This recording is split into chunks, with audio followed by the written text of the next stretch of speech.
so dun so 2025 mu no nsia ba pa won sima no dun kono yatena sta no pay agokansie won sam ye de ba Robert Mensah Sports free summary kwapem se no kono bebo no ye wo a lot of conversation e wo dwumadi so enu nti kan ho e na ye ni eye san komoi e wo hanum se ye kwa ma no ne ye ba kwa hwe won sam no mfk katna se pre-season was start games I would one 8 to dwa enu Brighton and Hove Albion Wama Shasie, pre-season game. I'm in Stoke City boy. Na other games said to dry involving a big clubs no. Yademun Sam no ebe ba e wo dwumadi no so said the pre-season no e kro. Ya kro no ne ye hu be ya pass transfers no se ye be hwe emu ensamo no noni Madueke came to Arsenal from Chelsea to Arsenal no. Deal no akwa wie say ye de beto dwa me ye tiefo wo dwumadi no so.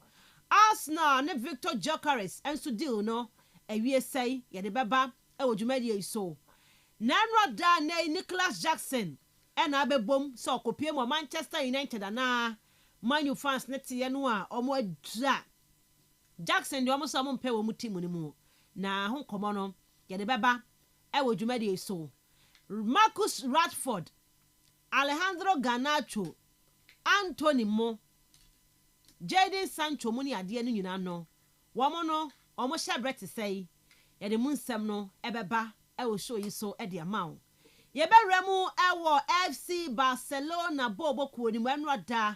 It was a beautiful ceremony e to dwa ni nyina no say Barcelona e outdoor wo new number 10 enti na ko Barca store ni mu a ukope jersey ni bi ato a number 10 no edin a egu akire no enya nsumani fati onu okomo eye Monaco onu awantuma amfa atade na anhya anya bi papa bi ama ba team no because of ebisi injuries bi ntie enfa nche injuries no ene Barcelona new number 10 eye Lamine Yamal next season Barca si akanya mo number 10 gesi no Lamine Yamal number 19 asesa kwa number 2 number 10 ene yi adwuma no obeye atwa so se de Messi mo eye ye no wana ye de beba e o show you so e be dan ye tiefo.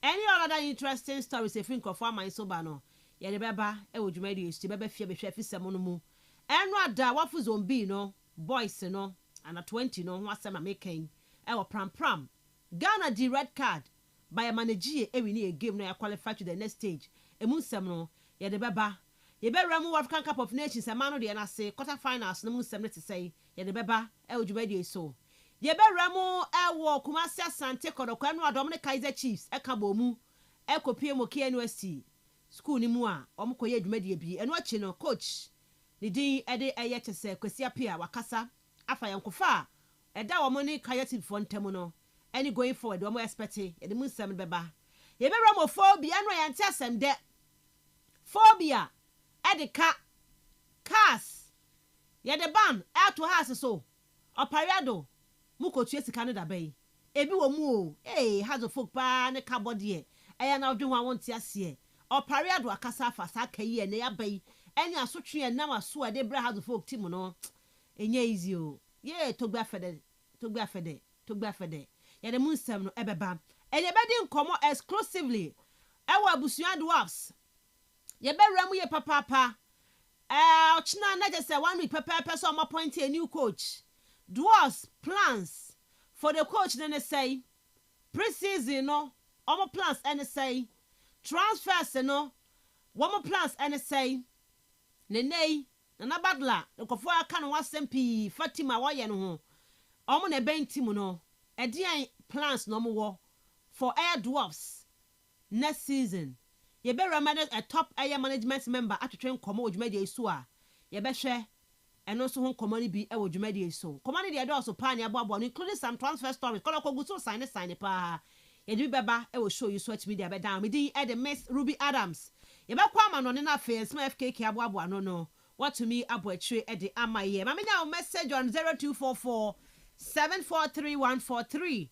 0244 743143 fa message fa hobra ye be kenkan e de amount say asem bi sabi na wo bisa say a contribution me na what they ba mama enya o message no Barcelona new number 10 Lamine Yamal and this a big Jesse no or be she e de ama Barca who ne say fa message ne bra be kenkan and so dwumadi so Eddie ama my you fancy no I Nicholas Jackson to mind you no so no who say Nina no the moon sam no Eddie eba e will show you yes streaming live on Facebook Kastle 90.3 FM Cape Coast Kastle no Kennedy kan KASTLE Nefa 90.3 FM no eto so we show on live like and share for comments bra making kind on the show for you. The real sports is here. Neuer's caught in no man's land. It's Marley!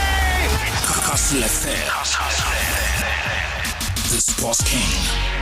Meda say sir anope ya fidie no eda Kastle 90.3 FM na woni ye edi eye dwuma no yemfa aseda no ema aboafo na fe yenkwa manone Telecel too much money promo no make I will say hit it up say nenye over 2,000 people are one more every 100 Ghana ni biom yenya 23 lucky winners omanya 20,000 cedis every ni kai say 100 cedis ni de bia but me uni 100 Ghana de bia weekly no 20,000 cedis and afi grand prize no 1.2 million cedis me waste time fa hobo Telecel busua no le shase say mo a mo pe course no airtime no talk from 5 cedis going mo browsing no mo data no I bundles no mo ye bia from 5 Ghana going and one no get a chance to be in the draw no when yes can be a d kofo di but star 500 hash star 500 hash and I could play store on the app store download the Telecel play app no shall say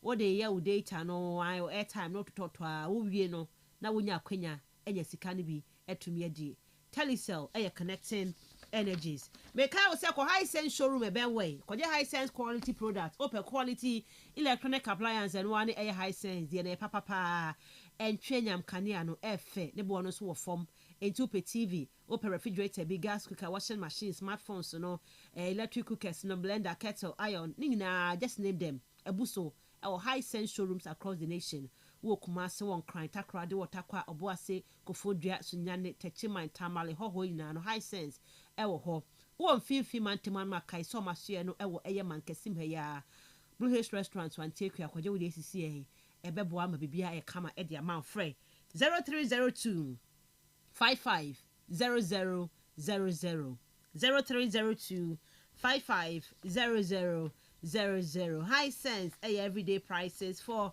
everyday people. Lonat etu malaria sim. Malaria dro. Ebeboa wo. Ene yi hu sisi hu su ye. Hu se malaria na ya chewo no. Kwani enya wo testing hwe. Ye hwe na se yampa malaria na ha wo a. Edro ba ko a me kan forma wo no lonat ene betu ase dem one time. De bia ye bo hu de roche se malaria na ya de ekum nipa. Ekum nipa. Ye de bia trust be ho ban de free ho. Na ko ba se bia wo nu konya bia.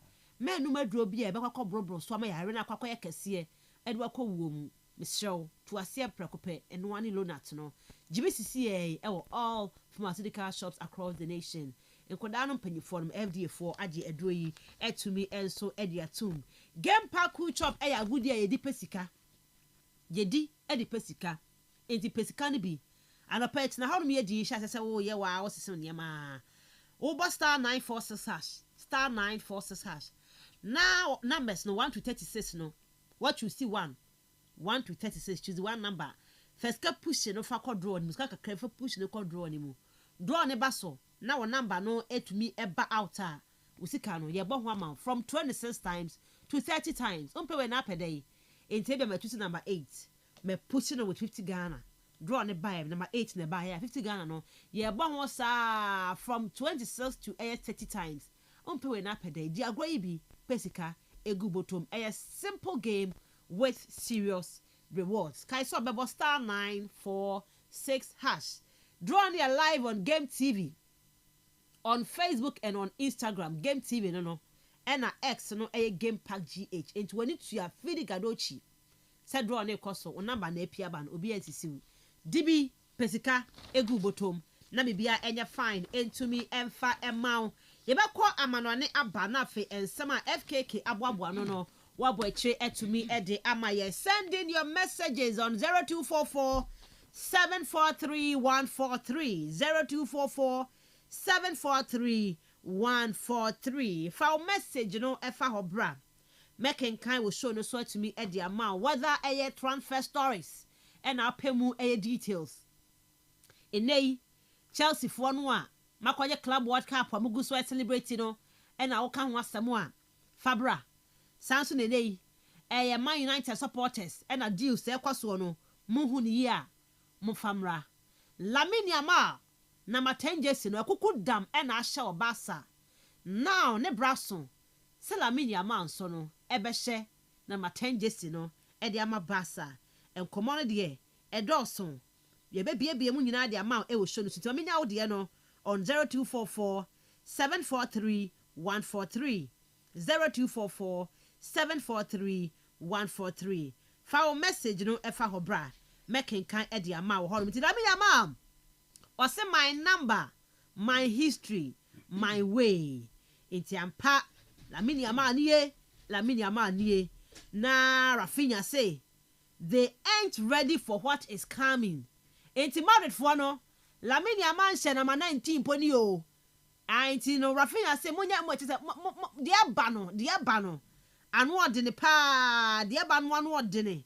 Inti munya ba bi Fran Torres say more fire to me sampa Marcos Alonso mo Pablo Torre mo Ferran Torres Marc Bernal woman nyina Hector Fort mo Femi Lopez mo woman nyina eni age se Lamine Yamal enya na number 10 yesia wono ena e ba be hwe e de ama Barca kam eye next season enkomo no dodo ono ano e ba on the show a ye ba be hwe se de ho sem no enso e be kwa akɔwie e wodwumadi so yenkwa ama no ne foul messages ni flow ai ko Facebook so we show ne live like and share for comment ne bra e be kan enso e wodwumadi no so na yetumi e de amount. The real sports is here. Neuer's caught in no man's land. It's Marley! Kastle the Sports King. The real sports is here. Neuer's caught in no man's land. It's Marley! Kastle the Sports King. I got my power, I got experience, I got do everything too much. And the old man who want to challenge me, hey, I'm okay here. This is my national flag. I'm proud of it. And I'm proud of Africa. Oh, you know, man, I'm too bad, baby. Bad, baby. The real sports is here. Neuer's caught in no man's land. It's Marley! Kastle the Sports King. I got my power, I got experience, I got do everything too much. And the old man who want to challenge me, hey, I'm okay here. This is my national flag. I'm proud of it. And I'm proud of Africa. Oh, you know, man, I'm too bad. I got my power, I got experience, I got do everything too much. And the old man who want to challenge me, hey, I'm okay here. This is my national flag. I'm proud of it. And I'm proud of Africa. Oh, you know, man, I'm too bad, baby. Bad, baby. Bad, baby. 3-0. 3 premierships, and I won more premierships alone than the other 19 managers together. 3 for me and 2 for them. Respect. Respect. You know, he is a specialist in failure. I'm not. So if supposedly he is right and I am afraid of fail, it's because I don't fail many times. Maybe he's right, maybe I'm not used to fail. But the reality is that he's a specialist because they... Neuer's caught in no man's land. It's Marley! The Sports King. It's 32 minutes past 6 on Kastle 90.3 FM. Robert Mensah Sports. And yatna say, yade ma won FKK yatna say they call Nkofo Amai. So FKK, good morning. Good morning. Ano pe bibi aye boko die. Erade adon bibi avoko. Yeda erade ase. Ede erade ase na Thursday ene ye wada. Ye kwa ma no ne na fe sema hodo a. Wabo ano no fatudwa amatifo.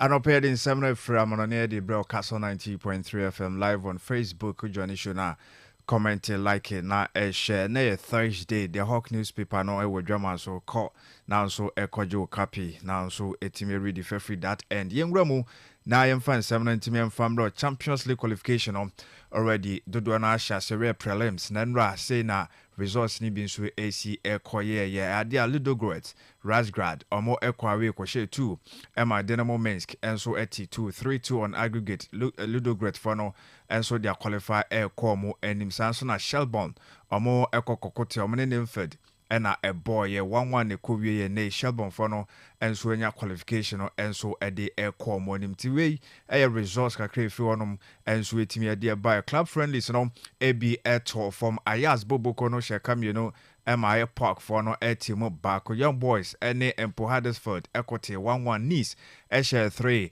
Emma Ubagni and so entimi antibi Bochum share 5 Young Boys team 4 Sansona Coventry now Emma Monaco Koshomo Ekano enum Besiktas and so etimi share mienu Emma Wolfsberger share miensa Sansona FC 20 Kaiser Chiefs Emma no mo ebomu 2-1 ewo musu game team Barcelona Sansona Saarbrücken share Barco Mines etimi share 4 and so was given Aston Villa now ma Warsaw lower division atwa mo kabako a Aston Villa for 90 anti-Celtic so Sporting CP atwa mo ekanemienu MNA Sporting for no so entimi anti bako kra enso ewo honom na akopiema Norway ewo ye Euros quarter finals na ba so Italy ekanemienu Norway for no so etimo bako na ise na Italy for no qualify to the semi-finals of a Roman European competition and also etimi Barcelona babawa yefene Cristiana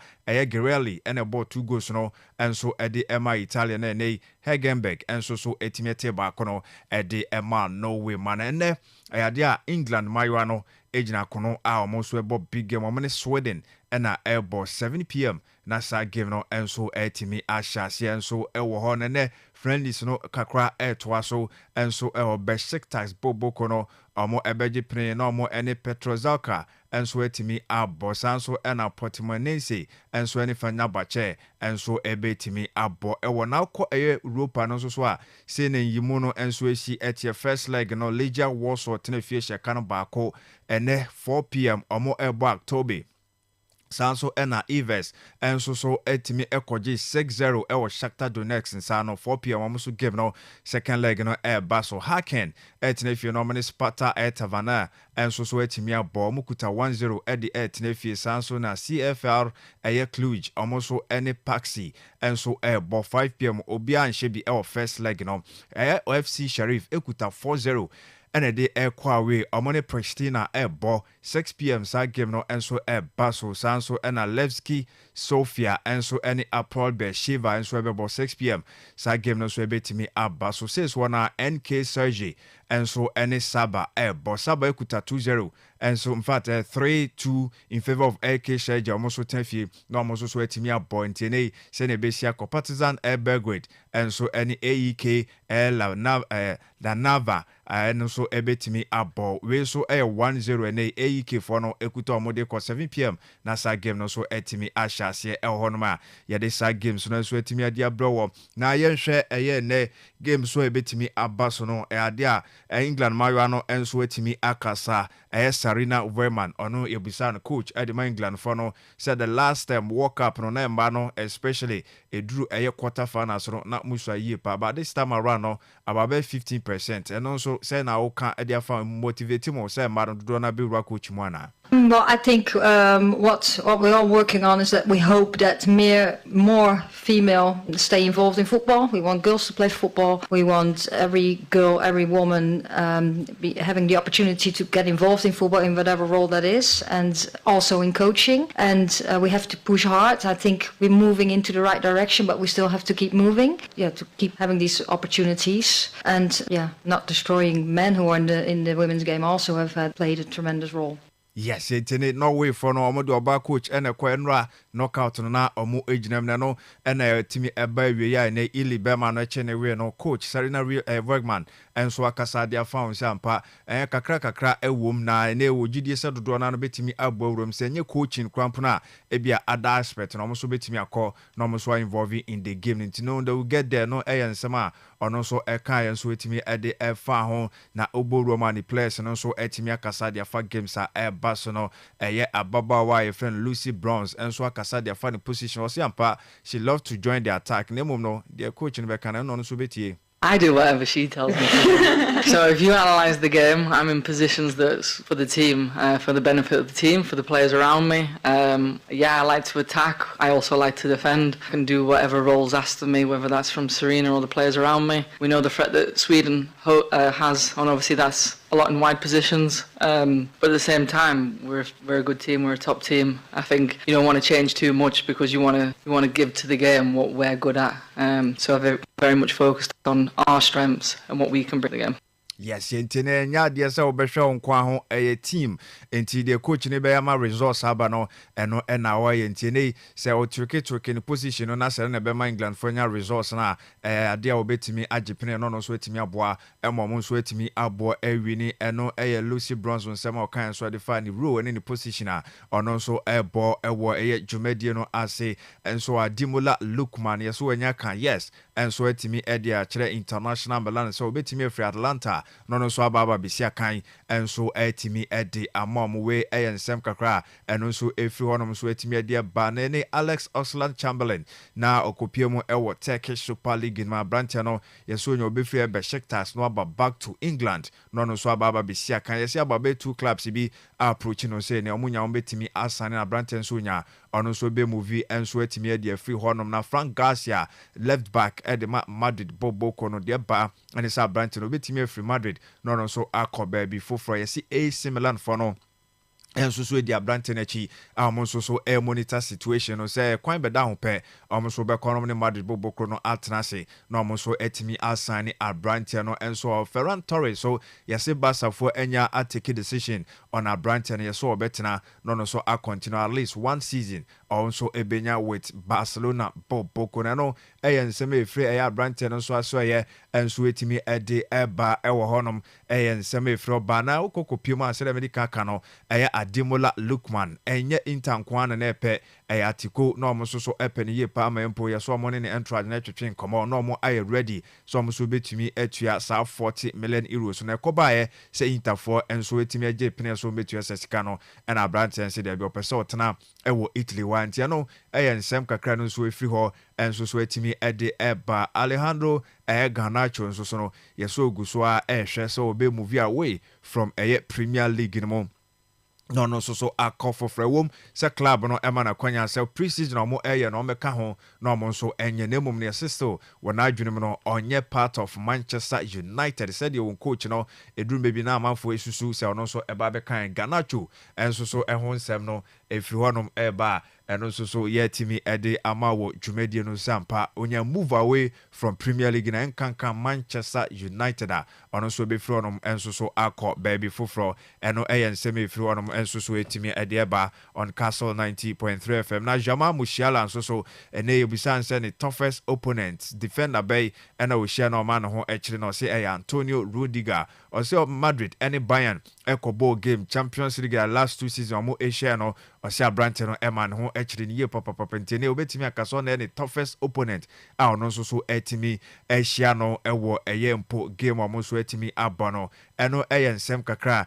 efri wonom so etimi ede eba Lami Yamal ampa Mercy EPV we no ede emamo emra odone number 10 no into ono so eba no ma pressure bia emfa no ba no so aba be yesa adwuma no enso etimi ede efri wonom akwo nani Marcus Rashford Juventus show big interest ewa branch no obekọ still Barca na assessa wona adwuma ntene yes, a branch no Juve for share na afi the needed details omo behia no omo so etimi aboyram no mo akwa twetwe enkomo ne no na Teddy Sheringham akasa edia found sa branch no on deserve so obekọ akopiemu ewoye any bigger team bia o se de nesere Barcelona de na ote ye no. If you assess where he's at as a professional footballer, you strive very hard as a youngster like I did to get to the very top, to play for clubs like Manchester United. And when you're there, you appreciate it. You don't throw it away and say, "Oh, I want to leave" and whatnot. I find the whole episode very soul destroying. You know, for the way I was, the way we were back in the day, for how you strove to get to play for these huge football clubs and the privilege it is. So to hear someone talking the way he's talking, saying he wants out and he only wants to go to Barcelona, is like, I didn't like Aubameyang, the way he did it, leaving Arsenal. I thought it was, I don't know about the right word to use, but, you know, soul destroying from my point of view is quite a nice way of putting it. Mm-hmm. And I think I hope Rashford doesn't get the move. I hope he doesn't get the move that he's hankering for, because from my perspective, you know, if you go on from Man United to Barcelona, that may be a step up that you're looking at. And it's like, he doesn't deserve it. Mm-hmm. You cannot deserve if you haven't put the hard work in.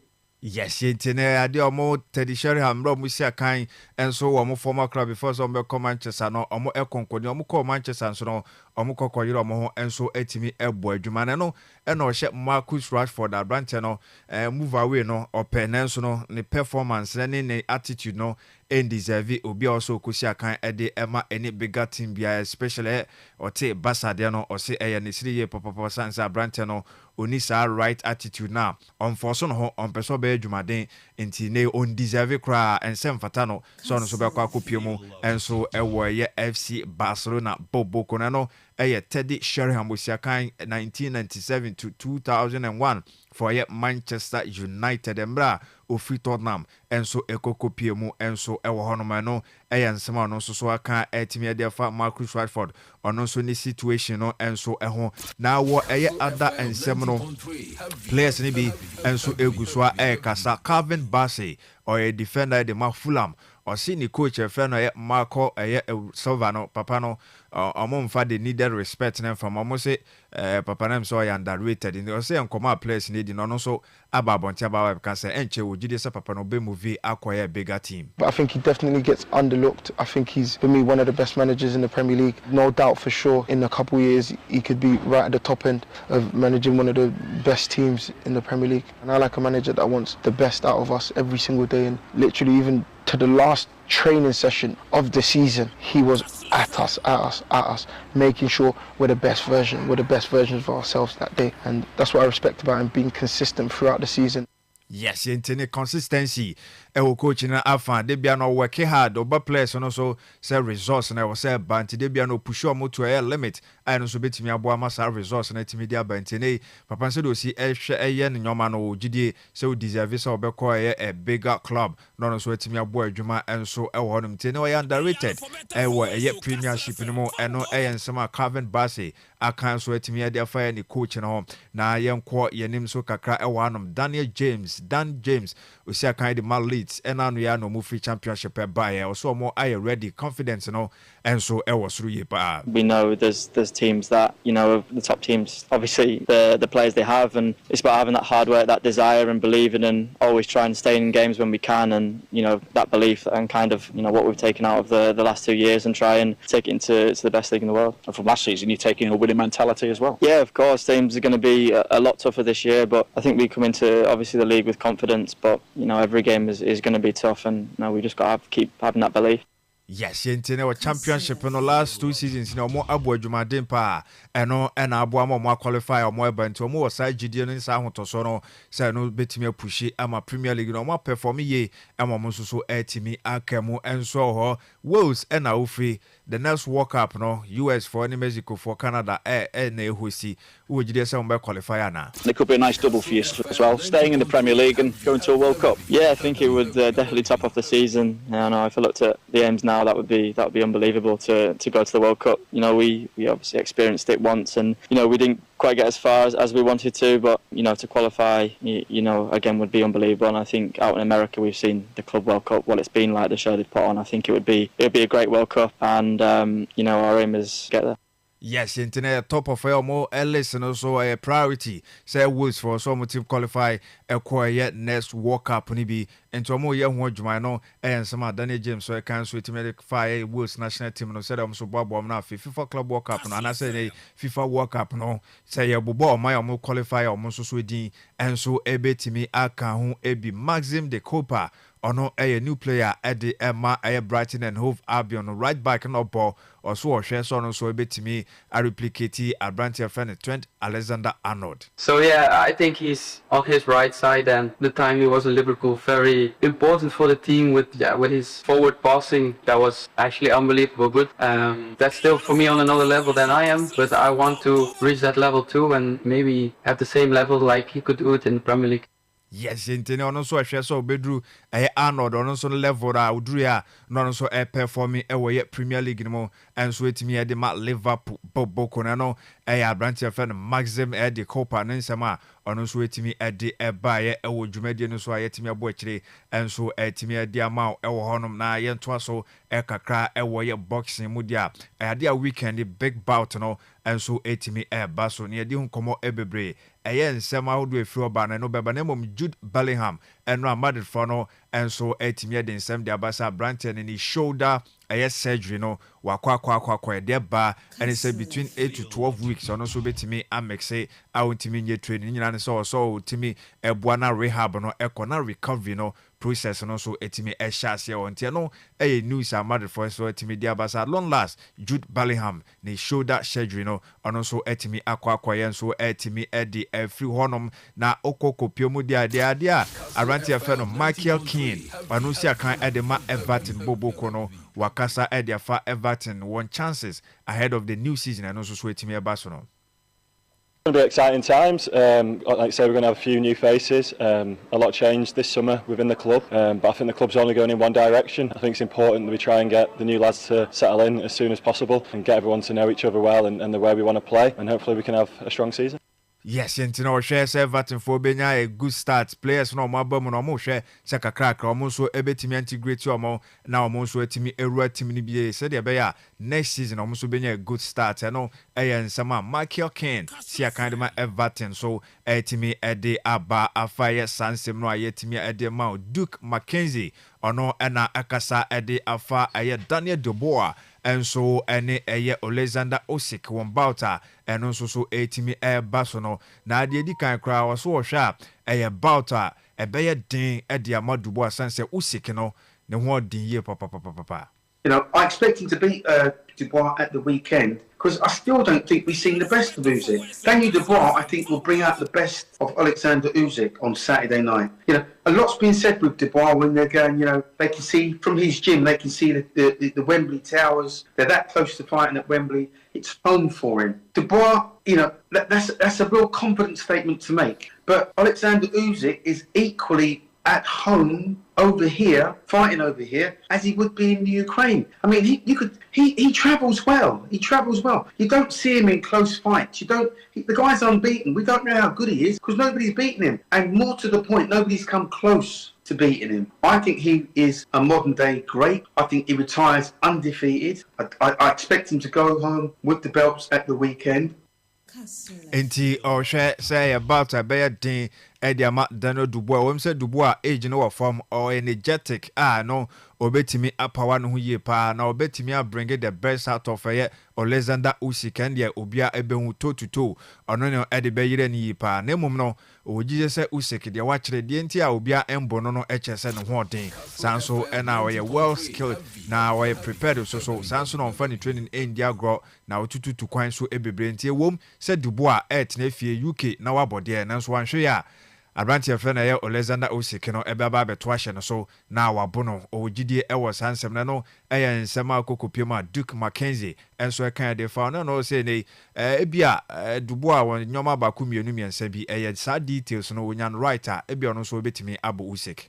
Usyk, you know, for as long as this fight lasts. But there lies the problem, because as he starts to ascend and he starts to let his hands go, Daniel Dubois can be hit. He's not the best mover in the world when it comes to head movement. Unless his style has changed so dramatically, they come out with a style where Dubois got a lot of head movement, he's blocking shots, he's slipping shots, and he's countering constantly, he's counter-punching Usyk constantly, then, you know, this is going to be a repeat performance of what he produced in their first fight. So, which Usyk's used to. Usyk's used to beating big guys, big strong guys. He's done it once, he'll do it again. Daniel Dubois' size and power probably won't bother him as much as what they feel it will. I think anything that gives Usyk problems earlier on, it will be Dubois' natural youth and aggression, because he's going to come, you know, he's going to come to fight. And I know Usyk's used to that, but it's the manner of how Dubois brings the fight to Usyk. He's got to fight ugly. He's got to make this fight ugly. You know, I'm telling you, this is what I would do if I was Daniel Dubois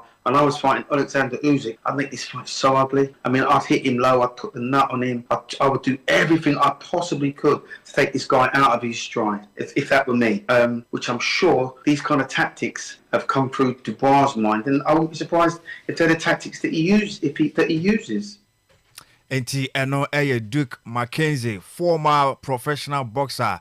for UK minor and on also etimi ewura mo de sansem na ba say ne Daniel Dubois ono so ewo ono so ne strength otimi rely on that na fe capitalize ewo Alexander Usyk ono so ebia ne weaknesses kakra na eno ebetimi amano abono ni nyina ne so otimi gina na so nyesa owo power empo punch na ebi eka Daniel Dubois wanhwe na okwa hwefom enti Duke Mackenzie ono enso enede sansem no enso etimi ede ebaya sedem kan no professional boxer no so bout no okumbiye papa now your orthodox sanso na ohwa total fight no 46 39 wins and knockout no 20 times and defeat na national losses no onso enya empre enso a wetimi ahwe sa bout e baso nyame adoma memenda now no so etimi ede nensem no etimi dia baso gidie se Alexander Usyk and a favorite so no so ebetimi ewini sa bout nemom no Daniel Dubois enso enya nyoma bi right little details bi otimi eye ni ya na bia ni energy no ene ni age no so no ebetimi aboa no ya de amani nsem no ebesi dia kan beto so dia on Kastle 90.3 FM. The real sports is here. Neuer's caught in no man's land. It's Marley! kastlefm. The sports king. The real sports is here. Neuer's caught in no man's land. It's Marley! kastlefm. Hey, I know for better for worse. kastlefm. From boom. Okay, yabada FKK I say I'm on ensem and na yakwa kwhwemu awie ye nei. Ai ensem de do no ano na FKK abobo so e de ama yababa na fe. Yababa bedi eho enkomo etumi enso e de ama. Mamenya message no on 0244 743 143 0244 743 143. File message no efa hobra na yabaje bra kenkan nyina wodwuma de so. Na yet to me and so the amount na 55 minutes past 6 mema Osman Akwaba na conversation no yet to me ababe have ewo dwumadi and so ntema hodo no ano and na aba ni yeba abeboachi to me the amount want to join your Facebook and pay so na live or like na share file comments ni nyina efa bra ebe kenkan ewo dwumadi and so na yet to me and so the amount. Right, me was some of your messages for Hanum say Baba Kenkai, Nina to me the amount holidays ne kosom. Clubs no omo ji o mani ankasa omo ji o mani ankasa am afon so egusu a lanchi won Jesus no na Liverpool Jesus ne egusu a ye twen da na Liverpool for omo ebe lanchi wo enu eye season no Jesus no na atumi ahwese de etie no kama panso hono na eno Man United for there ba ko bi bae no kwasem ni Man United away kit Man United de minim FKK omo be bia efe apart from ball no a wo mo ball park ne so no a enkoye no eno kwa no credit da hono mo a na waka Manchester United wo mo ne ma nyina tade bi omo be hye bia no say Adidas for ne fra wo mo ntoma no womun tade nyina efe womun tade nyina efe ni aka nyina ne say agodie no ankasa no ebe ye de ama wo no ni the only problem a ewo eye FKK nso so na ma bi o microphone no ho na una so okay you okay Osman, good morning.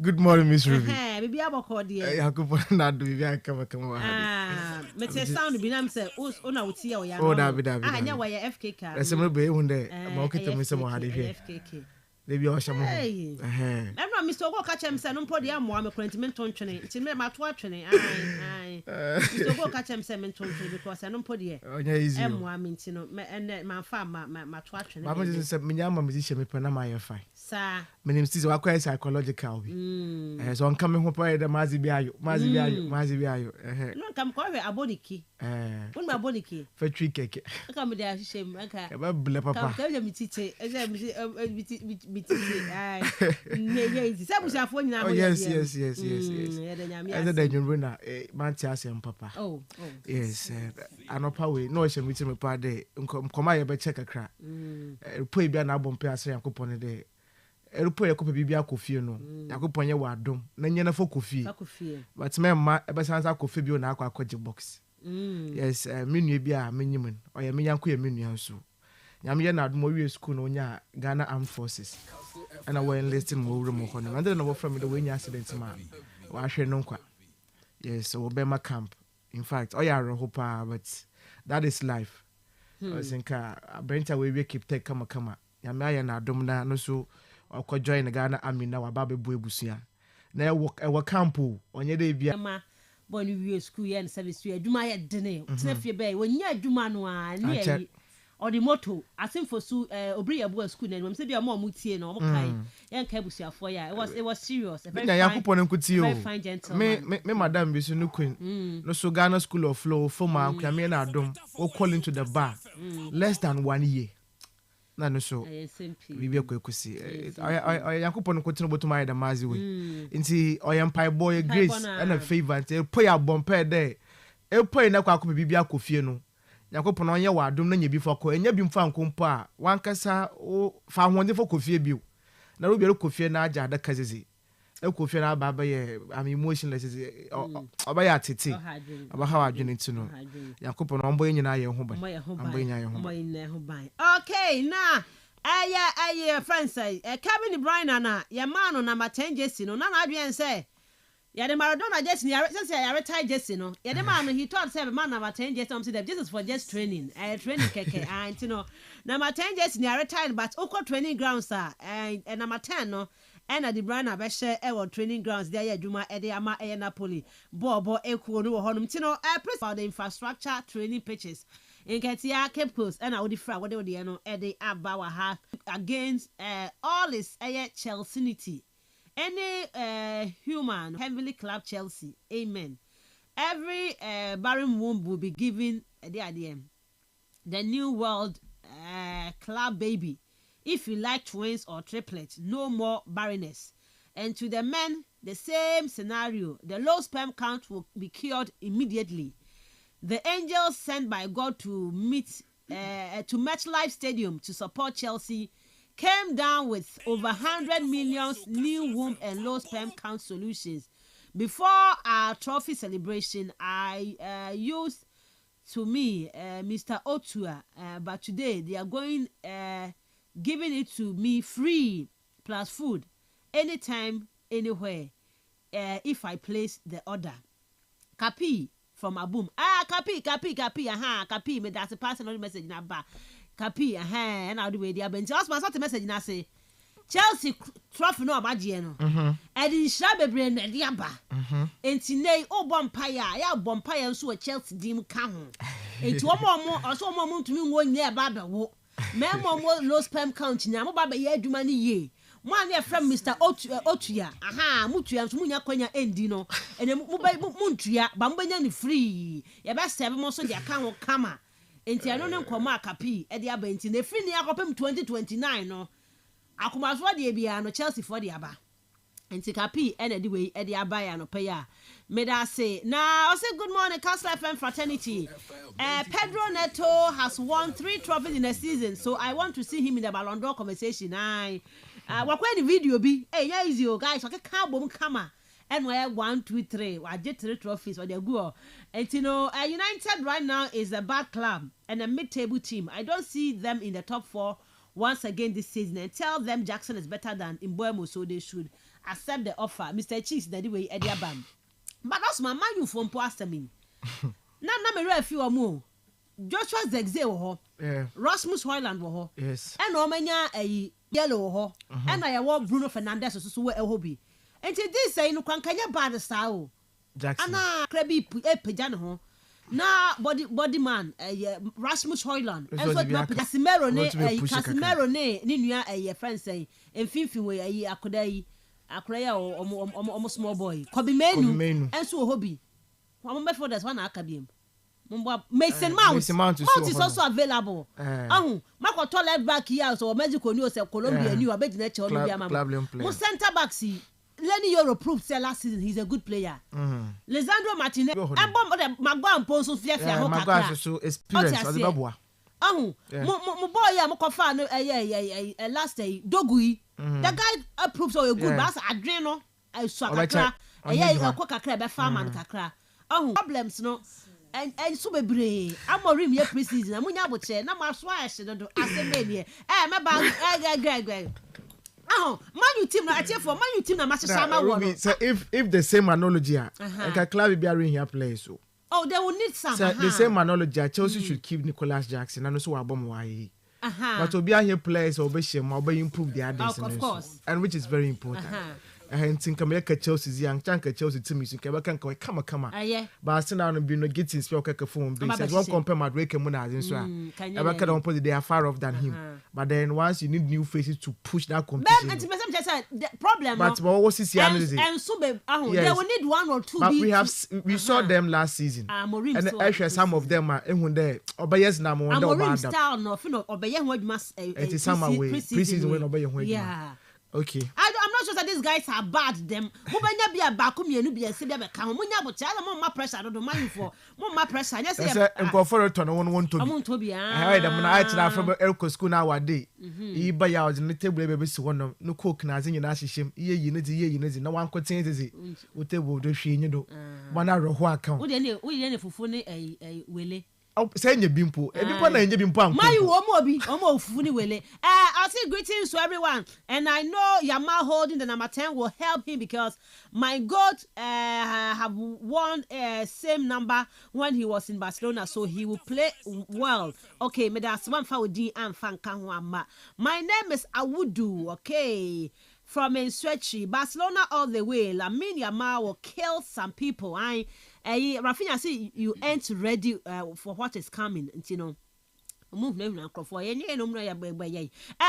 Doing the lesson inside the con. My good friend against my club Chelsea from the start of the Club World Cup. Yeah, Chelsea won it, and trust me, I always go to this shop and celebrate in his presence. Oh, Sajano. What pains me is that he support Man United. Rick Ray, Meso. What Ronica cry a festival no more why Janu hello, good morning, champion Miss Ruby. I want update on Vitinha to Real Madrid. Hey, Otuga, is here another for a Vitinha from a year? Okay, but my father went to an affair. Miss Ruby, I want update on Arsenal. Is your boy Tuga and all the way Eddie Abba. All right, I just never out in Man United for away just very, very beautiful. I factors mommy. Very, very beautiful. And I'm United for the quality JC pa and Omode Abba ever honomono. Now here almost a suit no much good to know here no so beautiful colors and I'm United for Eddie Abba no Napoli for and I'm into this almost suggest no and also soon a very beautiful one and at the away one no and the first one and also na Omode Abba no people are showcasing Liverpool the Nyamayo. Liverpool is this me who, but maybe on market. Okay, on market. Because you replicate no Jesus no no but on market no dance. Was it still not watching when last season? Last season, we are still waiting for that one. No, now Ellen Alan call program. You know, on the girl on the share. I tell you about saying, and then cash the was here. When I just say now, comment to be we have cake away. As I shot there. As I tried to say. I shot there. I am black in it. Why? Yeah, baby, on put a bone waka to 1 million. I'm quite black and quite a very good. Sir, I turn. Now I'm Ghana for me comment on Cocaine. I must have banning meat. I'm saying Ghana for a permit. I'm a permit. I come and say, come over, come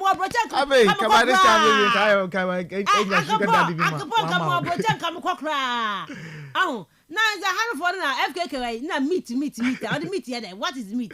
Ronaldo Messi, what be meat? Oh, but I saw your 40 view. Mohaha, and you put on the chain any baby for no. Or the chain did a chair. Yanukatisian, why in doubt. Here they were giant mercy. On to them. Maybe I'm counting with them recano. Into the Marsuna, a baby, I want, but in the way appreciate see Yanuko from a pound. Into tested in Mr. I forgot Africa, Mr. for wild brofuno. I win ya brofunya case papa. By yen me when you say what I brofuna, Yanyama and your oh, yeah. And Tansia, but before Namupa meet, you know.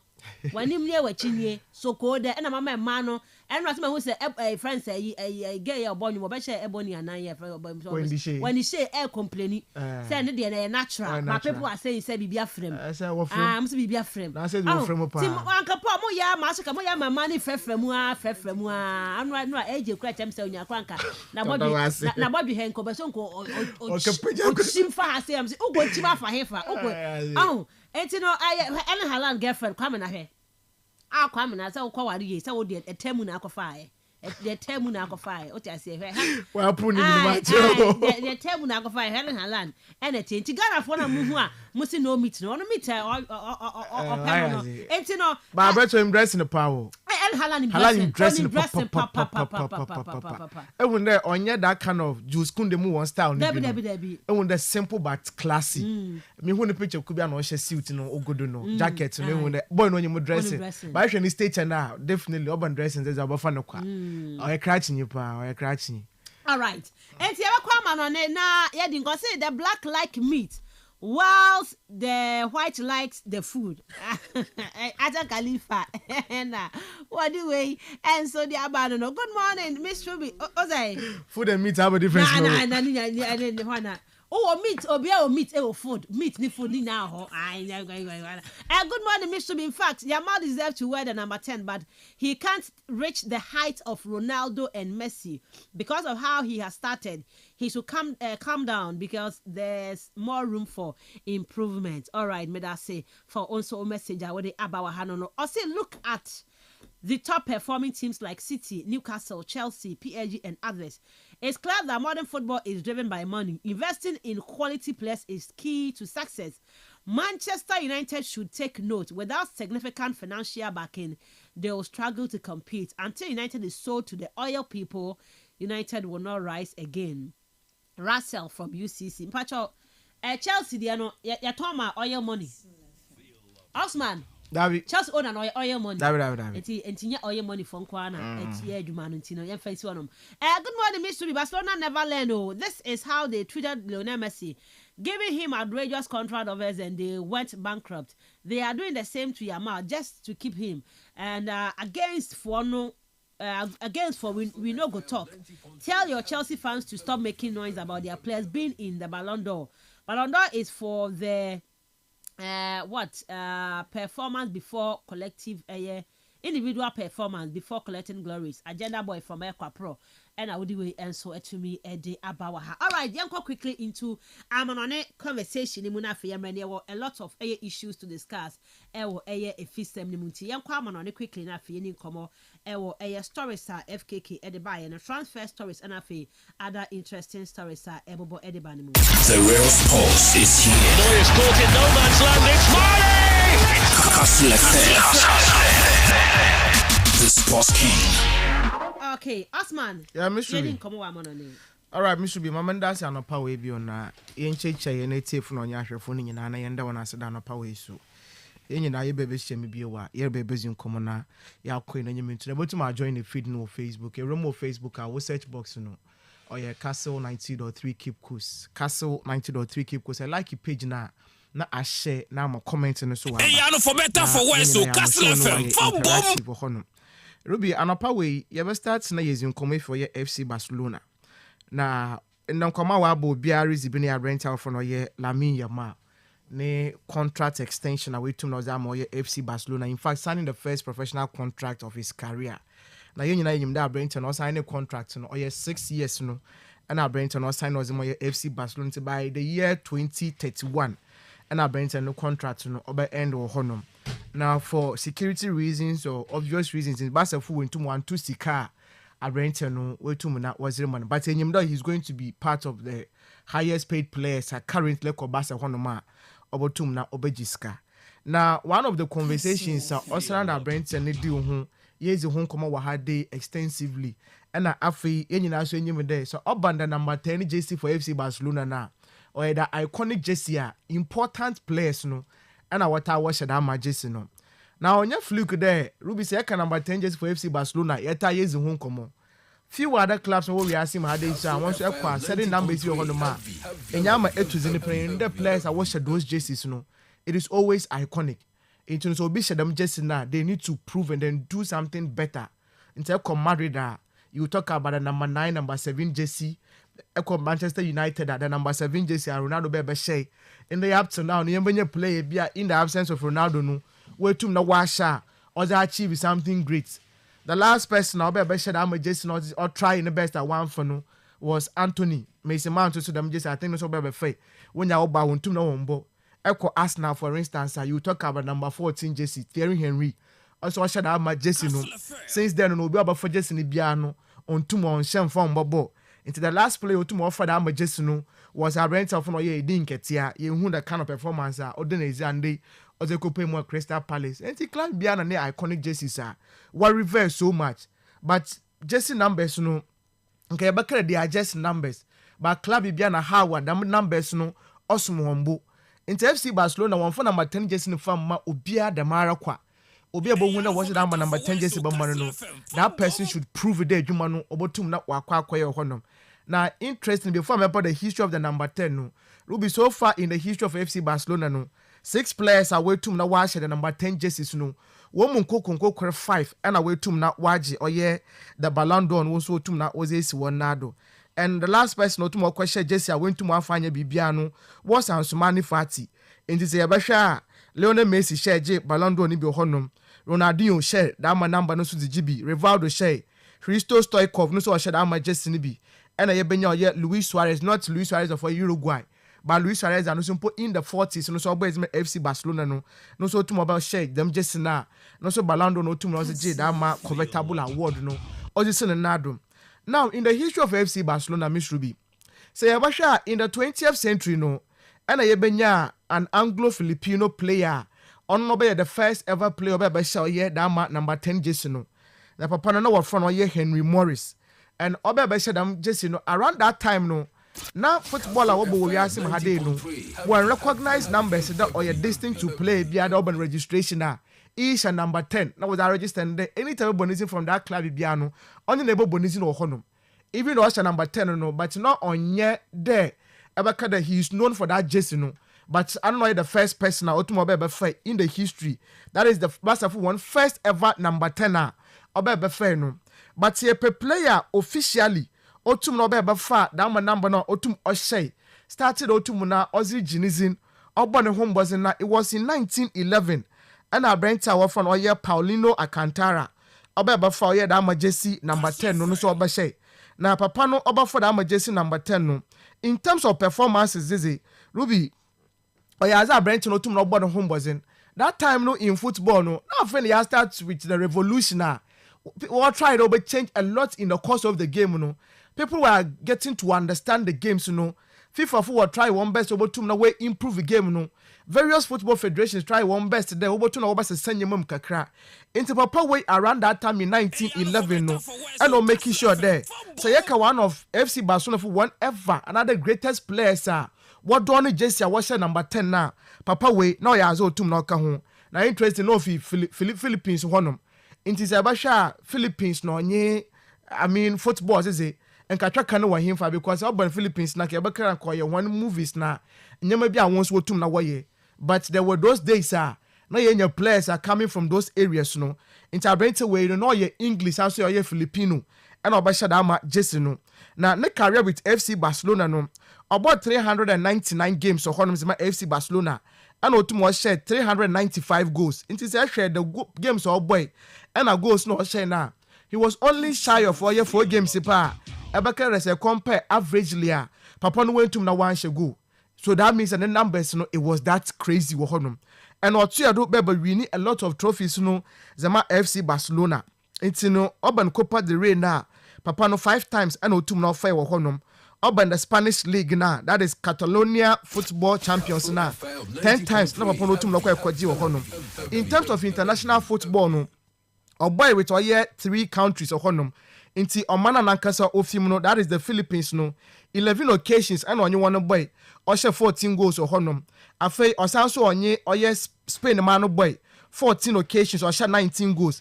And Sana Catalonia so on you one boy 7 occasions or 8 goals or Honum. So that tells you, Papa na ye kana same way. How we are not urban football or boy with FC Barcelona. Also number 10 na. Numbers mba kwano si your father also in your honum. But fast forward, ye kwe in 1947 as a Remo Spain na. Ye be benye the officially what to na register players no based on the numbers was to be nizino do. Then the base for the whole season in no.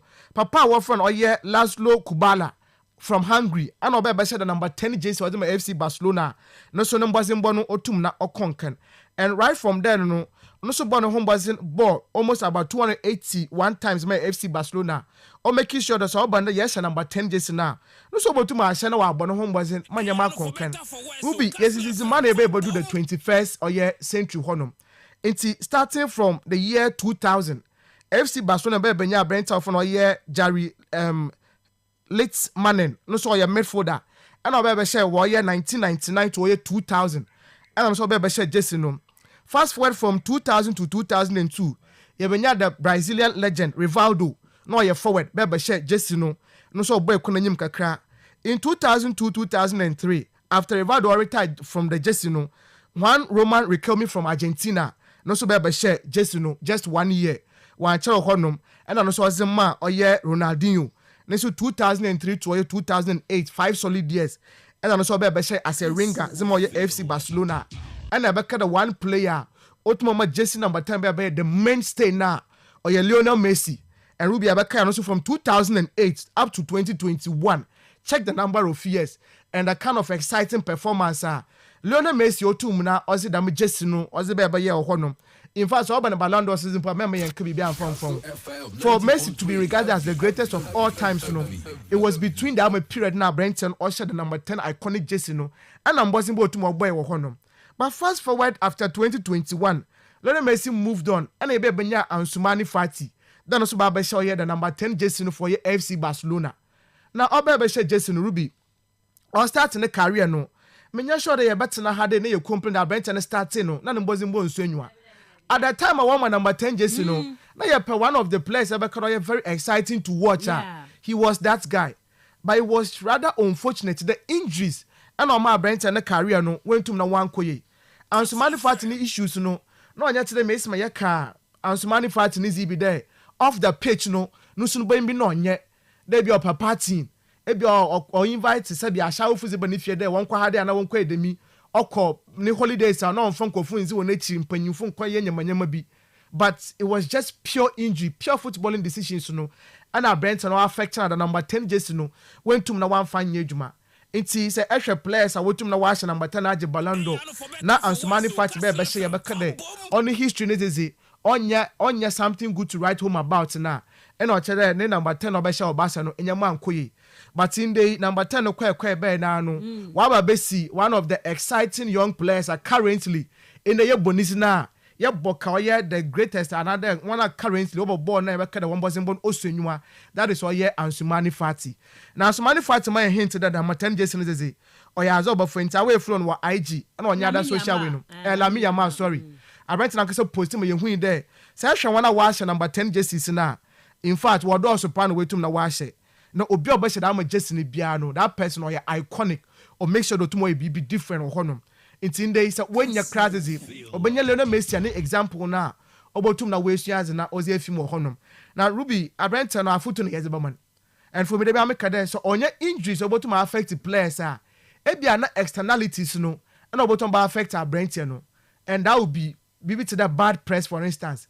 Anytime bia no obi are kan wasem na one kan wasem for year in some papa ebia akọ night club bi na bi be kwekosi o honum they are bashing you ebia akọ holidays bi enye mpanyinfu bi akọ nyamanyama people be bashing you yakopọ na chat this was 18 years mo be bia no onfo bia no ho but the media will scrutinize you ebia the antics bi make my last time ye Ronaldo na asem wa hade of you there onye some of these players no were not faithful because they still play football.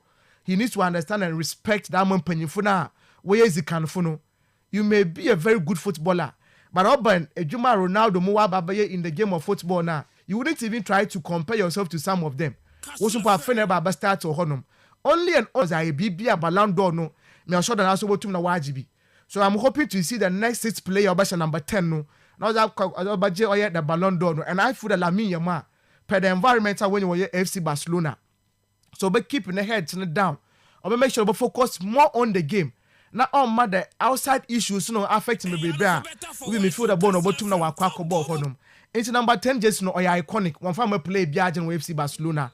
And also what you know, that means the club now on the stamp there or your exceptional talent. Yeah. And they believe that be So for the next player from FC Barcelona to win the Ballon d'Or, it should be a better for Lamine Yamal. I'm not surprised. Your boy season here, no. So compare numbers to FC Barcelona. Who are the better numbers? Or your Rafinha? But when you can say Barcelona for no Ballon conversation, now be player na Barcelona will project Lamine Yamal. And they had a project with my Brent and midfield. So follow script now. He would be there. And to be young one about that and I'm 10 years no wait to na wafa but ejuma or soon. All right. And no make sure about to na wash and who ye wo honom. Yen room more transfers in the kakra. Na yen starting finted and komozia. Akwa ko be wo honom na ye to one yet there. Fabrizio Romano about report today. Nicholas Jackson, Manchester United for no wakwa inquiries about the player. Na akwa social media na Manchester United supporters na. In fact, they were so disappointed. So disappointed in the Dama link na. Wait to na wabano. Na Ruby na medwene wa na mentas na missing that na Manchester United Nicholas Jackson last season. Say United team now no player no share more goals than Nicholas Jackson in the Premier League. Actually attackers in especially when I wasn't but not then. They couldn't give those numbers, you know. But the company Nicholas Jackson to which players are available currently now. Me feel that Jackson is ahead of those players, you know. But you can understand Manchester United. And when you promise United is about 2010, now Messi Chelsea won't come a crap. Ruby, Chelsea a club, yeah, you just open or yet down result orientation now. That is the hallmark of the club, no. And you play and say, they demand a lot from you there. Or tell to me that home was in it to madama numbers, no. But they be a macadamasi me there. When it comes to the striking options for Chelsea now, Ruby, he has never been that great for Chelsea. Ebiayeka, one of the greatest strikers at Chelsea in the game of football. Maybe you would want to mention Didier Drogba in recent times. But aside from him, how many strikers now be Chelsea are? What to mama dama consistency in terms of dama numbers, no. But when you question can those players, no. Chelsea one shot when you those strikers in it's a better player for the last 2 seasons, you know. Your double figures of goal in your team. Then that player, no, and two no fine chin. You don't push him as down the bus, no. Now me feel there Nicholas Jackson no so bani bi ni antics bi no eyomboa and oye no kwada Brent no or ta say chances pa oye no kware pa but oba ne link up play no hold that play on ma assist honom don't go try the red card so mpana no the red card mpana yeah sometimes I understand or silly mistakes na Brent no oye but Ruby you see just this oye summer way and I Chelsea be signing 2 strikers. Oba sign Liam Delap. Yeah. And Oba signing Joao Pedro. Yeah. Now this place will obey me. I saw the combine 1 man almost about 10 matches in. I find a while about where start. And Nakupon in charge with Club World Cup way. Joao Pedro is all bad and put 1 cherry point or hit the ground so no. And I'll start to the room goals no. You're watching you're roaming to the proper season. Now Brenton Aquaco boy with Chelsea. Now you should how I was about to know warfare under those pressure no. I understand that Brighton, he may not get that much quality now. Now Chelsea will present him. In Tabia, obey 2 different scenarios. Okay. No. But Nicola Justice has shown what Villarreal. Orbano, now Brighton was 13 goals in 38 matches. No, zero. But over Chelsea in the first season, 44 matches, 17 goals plus, or 6 assists. Now Brighton be year last season, no wasn't one so anyone. He was only 4 shy of the previous season numbers no to Monyeno. Into last season, we no 37 matches, 13 goals and 5 assists, 6 assists no, and a boy no to more quiet or honor. It's into the moon of commotion or cordono, because Chelsea for one start for the season no, and I'm a plan of power years and won't come a crap. Ruby last season said Chelsea best performer, undoubtedly, no your Kopama. Kopama, yeah, can ask him the numbers no. But in the first half of the season. Okay, Chelsea best player we in the last season there. Yes. It was Moses Caicedo. But make in terms of numbers. Yes. An American. Into Kopama may 15 goals or honor.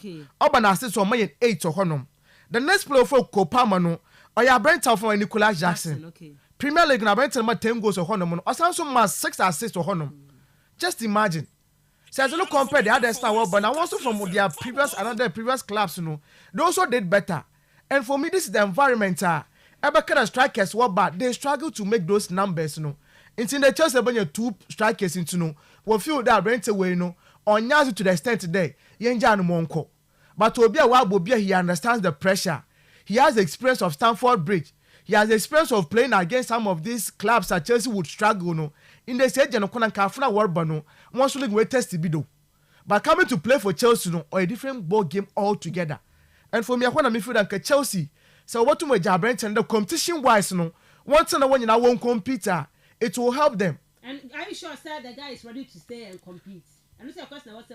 Ruby said it's all about the game time, you know. I can't coach about for that, about manage players, you know. Because some of the directors say, "Oh, so then you're not playing time, sir." And so I am buzzing, Bono. Send they say, Nicola just say, I'm on a chance. Now I'll start the match. We should go. Match you will brace or honor. Match you are my assistant as now. What would you say? But better on tonight. Competition. And to me, food for Chelsea, it shouldn't be a problem. But it looks as if the assistants now, no Chelsea is playing out to transfer market. No, that club about to meet an evaluation. No. About to know sign a player no, but player food a player Jan Moko. I mean, Kata was 100 million euros. Let me see, who is going to pay? 100 million for Jackson. Yes, Jackson.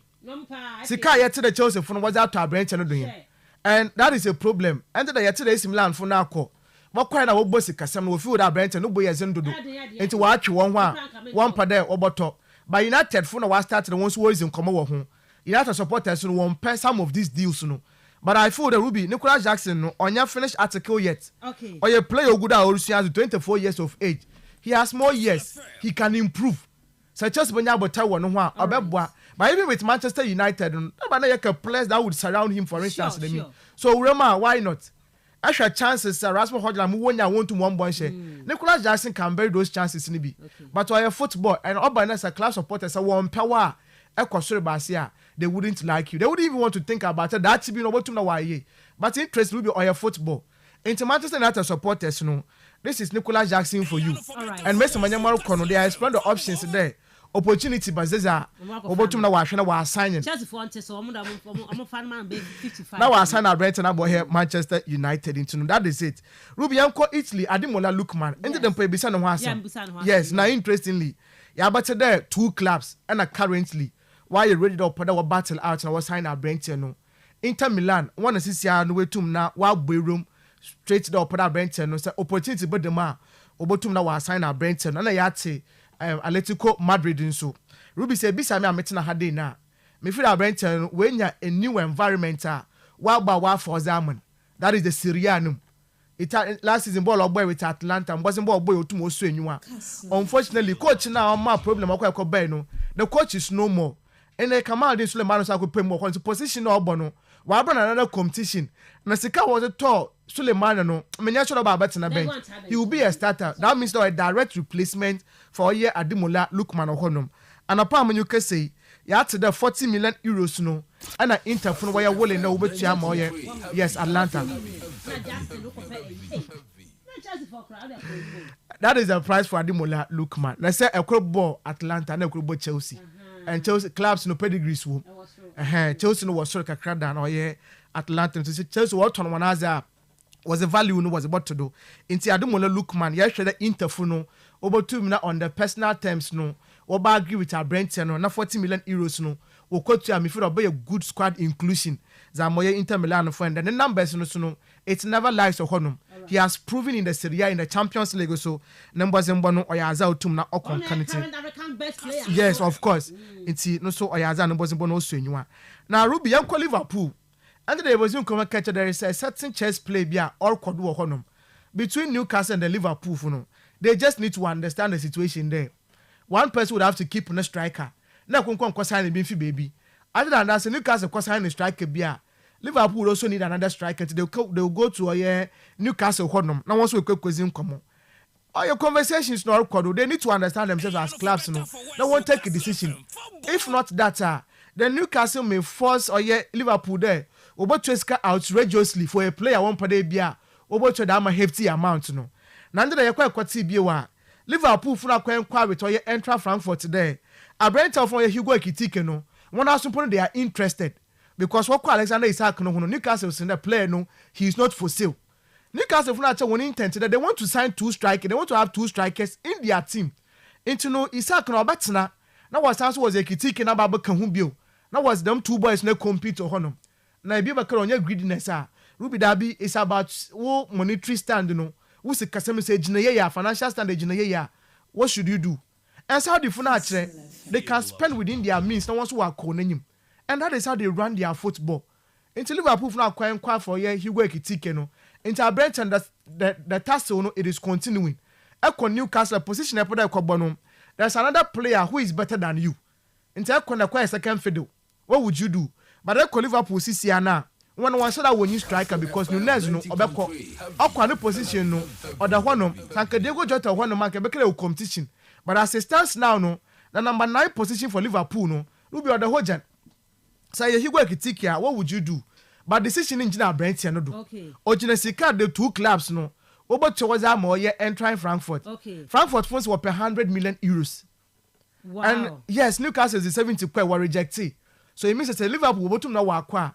They need to go in there with is called Brodama 70 million. Something closer to 100 million. And I think how the 100 make quick ticket and 120 coffee Isaac's per coin. Isaac is can be what's over 120. Hey. Yes, it be one pound. What's over 120? But Liverpool is willing the 120 and go back to you. All right. But then Newcastle, they are looking for somewhere around 130, 140 honor. And to say Liverpool, you need to make that decision. Now I can feel that Kiki and Ruby and go back to Nanka Wanka age one. I think 22 years of age. Kakra will fine. And with the help of the other players surrounding him, no, and go back to Nanka boy in a long time, no, he'll be there for your Liverpool and then medical records, no, compared to Isaac, no, he is much better than Isaac, no. But then or your time no botum na obeche. I rent our phone or Georgie Petrovic in the dark bomb of no. While welcome our Brenton. Chelsea for supporters, you're right. Yes, but now will complain the pub, but now complaining. Then can Brenton Bank or Bebois. But Ruby, you would love Chelsea for one thing. I can't waste for that work on one place. You may not agree with I can't waste work on players in it. But for Petrovic for £25 million. Wow. That means a bomb of no when here a goalkeeper. Yeah, yes, Kepako. So it means when you're goalkeeper, once you hear player, no, you need to pay that amount, no. It's in as much as ever chastise the Chelsea there. Was signing players to the door, but Bob one ton so they're able to market and sell their players very well. On your man, Nicola just 100 million. They know their market. What to more 20 players? Carver was turn nine. Mason Mount was turn nine. But this were rejected from Chelsea. She don't need Madweki. And the all request and anything be any day be a brand to get £25 million straight. But in the Scout was in my Arsenal. Until open Chelsea market not transfer will be there be a to chum was when in business in the year. And then other clubs can learn from what year club Chelsea or Honum. And a player for Sunderland is in Comoca crap. Everybody a payment by a man and come there. Sunderland free while be Romo or yeah Napoli. Zambo and Grisa. Yes. Zambo and Grisa will Roma when you confund to come out quick ma in the Napoli fund they are willing there. So what will meet a better evaluation now. They will allow Zambo and Grisa to move on to Sunderland. From Napoli to Sunderland. I'm telling you on a pathway. Hey. Yes. Now Ruby, what's our Brenton post was in the green light in Palma Sunderland for there. About to about sign or yet 3 years no. Now Zambo one. But my kind they need to agree on a deal in principle with Oya Napoli for no. Now we tum na wako. Hey, good. When friends waro. What's also a bedroom or yeah buying no for Leverkusen. Granit Xhaka. Granit Xhaka no power ya no reba. Xhaka so Sunderland so a bedroom there. Midfield no. E kwani biado so we kwanya Simon Adingra wenyim honom na. They want to experience players who won't nature honum. Now one concobo. Xhaka no fear Arsenal some 2 seasons ago ibia. And all of a sudden yet about Saudi. So I don't cause sadness about Sunderland who become if you a downgrade. Because you see AC Milan there once we bar. Now go be here that experience, you know. But my dad didn't quit. So was Xhaka with him. Let's also look at Modric about projects in area. In fact, not today AC Milan from when you any plans bia. So once AC Milan from going for Xhaka no, now so I don't cause Saudi. Me feel that cause na Leverkusen one no na. Kobotu ma boa or Ten Hag no unity na wa boa ko nanyim. But me kasa anopa we no. They are working seriously on Granit Xhaka deal there. A Brenton Tuma. He will come and join Sunderland no we tum na wa kwako ball ho nim no. No so ya another issue and so to mo for ba. Brentford me catch out there. Omari Hutchinson from Ipswich Town no. Also we identify playing ways in come officially we try come Ipswich for no. My ways in common once one valuation yeah £35 million. Yes, £35 million. That is good. Oh, you born when it be heroes, no? Yes, under 21. Boy, yes, very good player. It's you know say club our friend or yeah Brentford. So what was sign Omari Hutchinson now. I know about replacement for Brian Mbeumo. And that means that so move pair. Then indeed, you know, Manchester United can also go in for Brian Mbeumo. Into United supporter or Chelsea bomb there. If it's one task center, now one sign the play no. But we see markets, you know, clubs they are very smart. On him, that's a cotton Mbeumo cost £70 million now. That's all call. If she's a couple one player, also go to market be 50, sister, because when you're not Jessica, into auto play in the year, that's what turns now. they will save a lot of money. And that is our transfers and sometimes dynamics no. Otum no kono or yeah, most of the clubs need to know. This is how Anyama no see oko honum. Now Ruby, Luis Diaz, FC Liverpool for no. They need to accept. Abrente no, he wants to move. And it is very clear the way we communicate I'm a club, but officially he has not handed a transfer request today. Liverpool first wants to watch 100 million euros. Now this transfer wages is why almost every player be an economic now 100 million euros. No. Yes, now how I doing. Bayern funded by 67. Liverpool is kind of one pair. Why rejection outright? FC Barcelona once they are lurking around our brand Brentano. Otum na was sign or honum. But our Brenton is open that he wants to leave Liverpool. Now our Konis Kasamun Koye. Yeah. Into no or Bayana then. And the player now come in Liverpool view. And Liverpool was our cheddar. Our Brenton of course will Madrid. Now Rodrigo no once we could try one best. These are rumors yet. Okay. Yet to concrete office biano. Okay. But the likelihood that Brenton from a year Luis Diaz will be for Liverpool are very high. Okay. So we'll meet the right valuation now. Obe Quinta Brenton actually he wants to move away. No. Now we to now on giant 70 pounds, million pounds. Liverpool say up 100. That means that 90 million pounds and I wash in. And to be woman can crack. So that is the situation. Ruby Yanko Napoli na be amazing what happened. Yes, Napoli coach of Antonio Conte up a new goalkeeper. And so I met that I'm going to one squad in him. Last year we registered 2 goalkeepers, but goalkeeper Ojina more there than Napoli and Brent of no year. Alex Merrick, I know two more boy for the better part of the season. Yano. Currently, actually one squad, but they have only one first team goalkeeper. Okay. And all one them. And they will call Manchester City. That was a goalkeeper from Manchester City. Guess who? Ederson Moraes. Otega Honum. Hey. But Ope Ederson. Into no Napoli, Roma, Manchester City, and once started was commanded, they are doing everything possible that Brenton. Obotum na wa share na wa start. In fact, we started conversations last week. Brenton is open for a new adventure because Obo City no more pro GPano. Yeah, last season by Senka Obeko Saudi. Yes, not this been in a number. The not say, but this year Napoli for tomorrow. So when your European ambition now, me feel about tomorrow. Bonton, Ederson Moraes to Napoli no. No so we started up on Ponuco. You know Pep Guardiola. Say your goalkeeper, a player when it's him. Now catch an pedal coincy will conda on pouch or that's in a honum. They will allow you to go. But then you saw you see Kasem and or better Napoli for and once one new squad that will build no or ya za obotum na once walk on you mean to know. Ruby transfers no know kakra way to na waba no pay. Now Basa for no more fancy. I rent out for year Ronald Arohu. Oh, no so no happen some pa. Basa for no pesika and yet said I rent no beko. But the last time you said the sporting director Deku. Sa Brenton obotum na watsena na ended that na Brenton no club opera sign na Brenton bia no na cause 60 million euros no kwa obotum na wa sign na Brenton for no Ronald Arohu and the obiara one continue be assistance now no Brenton no ne oye release clause no wa kwa kodu 1 billion euros 1 billion euros na say club no say player cause Ronald Arohu a ebeko ekotua na me say na 1 billion euros and I have a player now born a wild bomber obo commanded am hefty transfer no Salami your mama was share one contract in Eco Madrid and once what they share Vinicius one contract for 40 million be am pompo so do na say bon ponye bi 35 years bon poso onye bimbo ana no o pre but all by na performance not today I feel that he enya by 25 solid bia o chiro to mo kwa 1 billion into no evaluation say was happening see Ronald Arojo FC Barcelona say club of pro 26 year na kwa 1 billion no and obo quote na was am ho no okay me da say I want hanum say Osman and na yate ne kabara say me hu say we dey ayi timo ade hwan Motiria yes Marcel Funo I know they say ya kan ware da do Marcel Funo why is serious about oye Abrente da opere wotum na was sign na wa kan komo sika sem no and a boy no so hwe say nyim da oye American even though nature feel Liberia America from one second na won fenza agoro kra ho no mtino ogura no so reason komo but information ya picking there Juve from opera was Brenton ko loan 1 season na watch that ma loan fees no na mom that chibi so opera what na Brenton na mandatory was be contract no there so we pay the year 2026 no obasa na Brenton no permanently na when was that my issues na ba wo good that reason komo nti ya share by the close of the week we no not this particular transfer saga no so we to my end in wo honom na Brenton to makwa join no ye myself no na onye na kwa edwuma wo honom Miss Ruby okay yamfa amonone enkomo no ensi na fe yamra but FKK ene a big game wo man Euros na se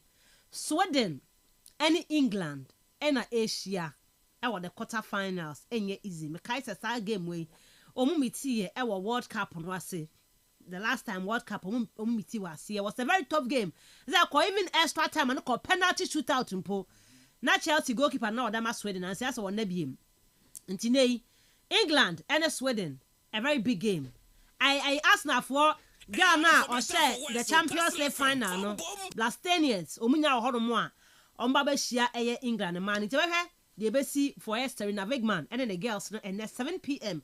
I have pebi hwe enwa wa hwe Italy game bia no we give to me sampa na enye feja grokra man bo no mo no e che mema mpo efe supporters nso aba ama na ye de ona mo bokọ America no so e man de no supporters enko because any Africa de no you know say omo hono no the way a ufri chilling bo na akwa Argentina travel ni ade no ana mu twetwe kakra but Europe no the FKK obetim kan po the bus afa herere mu akwa aba ntino Europeans now omo Euros no are very interesting ya pebi hwe obehu games ahodo e ma no ebo ntina 7 p.m. Sweden and England ma no ebo the quarterfinals of the women Euros no yemra na afa yemfa eye local stories no ento aso na afa yentumi kwa yanim. The real sports is here. Neuer's caught in no man's land. It's Mane!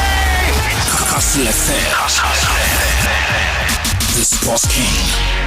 Mama new messages ni be any kind emfa emfu na meda me ho emra sesie. Now say hi, good morning, Miss Shubi. Hey, Felan Mendy, can you give me more update on him?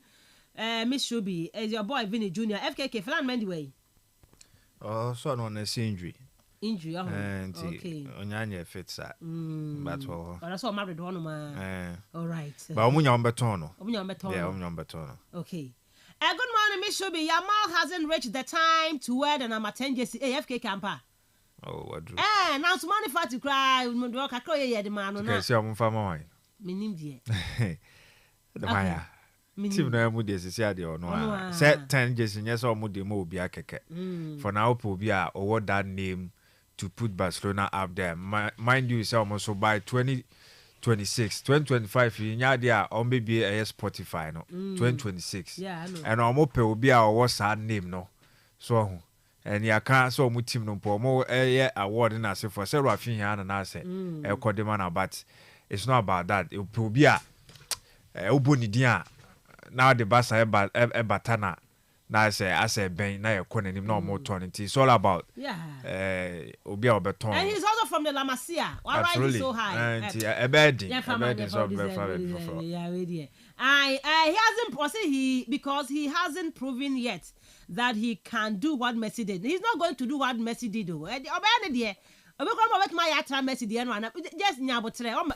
Messi, he's going to wear the number 10 jersey, but he's not the new Messi. I say a player who can score 15 goals a season, he should wear the number 19 jersey. Mystery be that be truthful to ourselves. And Joao Felix will be on the bench and Yamal will start if Yamal collects Ballon d'Or. I promise you, I will sit on my balls. Hey, I'm Ada Gule. I say vibes and Ada Gule. I say vibes and I'll do it. Ede Abba Ewa Hanum say Miss Ruby. So the guy won't talk about Arsenal attacking issues and still talking about other teams that also achieved trophies signings. Nicolas Jackson will stay at Chelsea. Osman. Miss Ruby. Ose won kan asam no the latest news aban na the latest news aban and the eba be kan wasem. And if you want something from Arsenal there then you ask, but on to me nya the aban ho fan koka Arsenal sem. Kastle and I understand the game. Kastle say Arsenal ya catch on the go carries, he's coming. Madweki mo here there. Oba announce there was signed officially. Absolutely. So Arsenal signings will be and attacking issues of Arsenal is also problems navy. It's no yenya but na memma yenya dama banta baby no. Ya but na dey yenya chance now just yet na dey but na dey the issues na yezereba. And Chelsea na say be Chelsea asem na problem what would you do? Say person with team asem now the message na ba say person with team we ho asem. Ni akwa share but the latest one saba na kan wasem ti no dey was on ye die Man U fans, yes, will be out in the near Man U, where Danny asked now, Rebecca, the Man U dear. All right, Yamra, Madame, how about enough for you to me and to us? So I see they need to give the number 10 just to Palkubasi. Hey, can I turn you? I did Bassam, can turn you a Palkubasi. All right, yeah, me didn't come on. The real sports is here. Neuer's caught in no man's land. It's Marley! Kastle FM. The Sports King. When I get home and want something quick to chop, everything there inside, groundnuts, milk and sugar. I only need some water, so kiss made easy.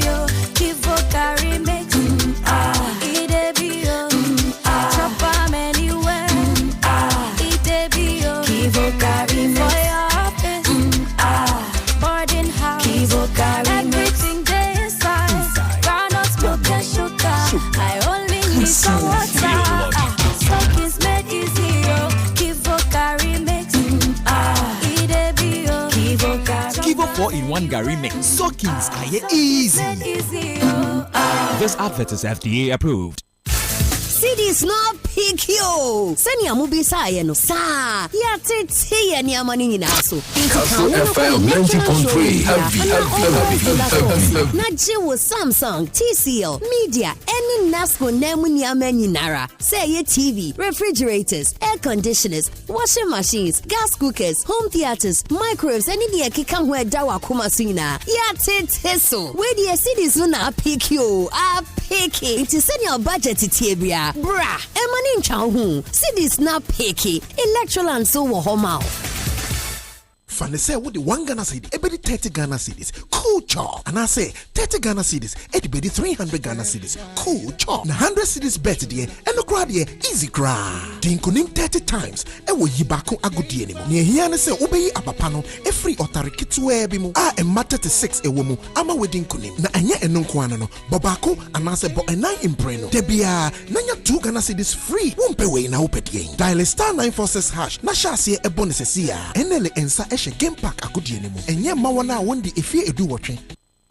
They biara da every 1st July, ekosi 31st July there. Betway ma kwanshun kwa. Musu benya chedia hodo bebrea. Anoso 9 million Ghana cedi. I was scratch and win akwenya no. Chow bet I was sports. Ana casino. Nenya de biara da scratch card. Wudi benya akwenya win cash. Wudi spinning. Yes I'm free flight. Any ne kika hu bebre. Betway kwa na wubenya no. Nya akwenya dodo na wo betway.com.gh. Kai say enchisha kakra ho. Gaming Commission of Ghana Sasha sie. Bet ni nyansemu. Wuni finu achia enko ho. We was we was no too much money. I say Telecel too much money promo about town. We are in the bed star 500 hash. Telecel too much money promo. Ebotumenzi 100 Ghana cedis cash. Wa akrazina obeye ni debiano. Dapendia ansu no ebotumenzi 20,000 Ghana cedis. Ebotumenzi says 1.2 million Ghana cedis. Wa akrazi kasina ankasem. Etibia 1.2 million Ghana cedis. Awozi to credit go for no do keke. Nenya pointer ebotumenzi nkunyimu akrazimu. Dial star 500 hash. And now Telecel play up on do. Na fa onje Telecel too much money promo imu. Insisai kakra da ho. Telecel, connecting energies. Akrazi enele fu onsa shase. Wa Caritas no to platform no do. The real sports is here. Neuer's caught in no man's land. It's Marley! Kastle FM. The Sports King. Kastle 90.3 FM Suni Robert Mensah Sports and I did someone here that's the past and they wafidi no da ha na one year AD Jumano Kama. I'll see Man United. So what about goalkeeping aspect? Please, I need Man U transfer update. Osman. Yeah, Miss Ruby. Goalkeeper no onana na injury bi no kre. Yes, I know correct. Say yes we pra. Okay. For 8 weeks. And I had to about 19. So but by in those and one na be down. No, but answer I tell the United for no formally. Martinez. Yes, when you are still freezing come out to explore the deal no. Okay. Before opera walk once and for one pro better the mesma. Walk train when was in command when they be a chesica way. Walk up a one walk happen what was akutum. You're in chat na ya to that brain to over Martinez and no. It's one of your shapa because not the Aston Villa walk inquiries. And Aston Villa one signing a replacement for Martinez assistance now. No tie gura ye hwe Messi no so be ko ba wan kwaya about Abrentino. Okay, Intendo Man United there no. But I say please, why are you so silent on Thomas Partey? Is he not touching the ball next season? My name is Santo Jao inside Kakumdo. Osman. Pato next month I will start in the court we no proceedings no. Okay. To know until oba ka asem na wie no. Until oba ka asem na wie no. No club in Europe. Oba sign a party. But good thing in there is I don't know what career intem or a free agent. Okay. As a free agent obo to man sign with any club if you are now registered. That is the good thing, but as someone can wie ya, Partey cannot get any club. Okay, no. I say please. So, Madrid have they sacked international Alonso? It's been a long time. Na muso cry. Why no. FKK what say? Let it go. Aye, that's so I say we need. Hey, okay. Yamma fiena fe yemedi local stories no. And come is 55 minutes past 7 on Kastle 90.3 FM. Robert Mensah Sports Nedema wono. Yenshas yemfen free aye Morocco. Black Queens of Ghana bo Wafcon. Now you started first game no not South Africa for boy 2. You ba second game now you sign akwa draw. Aye 1-1 and the last game no. You to me edi aye enkunim eno crampo so tumi sampa e consider aye 1 goal wo ho no na. Yan aye number 1 goalkeeper Cynthia Conlan ko focus say ekun afa so consider goals no kra no entwa ye kra na o se o. Goalkeepers there obi a concede. Omo aye so ma beni aye there kwa we as they all concede. But the ten say o concede goals ni we na say goals na concede no. One form so a okwa obe correct mistakes na fe going forward no what to me atoto enema ye. You conceding, if you are a good goalkeeper, definitely you concede, you know. There's no best goalkeeper in the world that will say he or she doesn't concede goals. So you concede and you learn from it.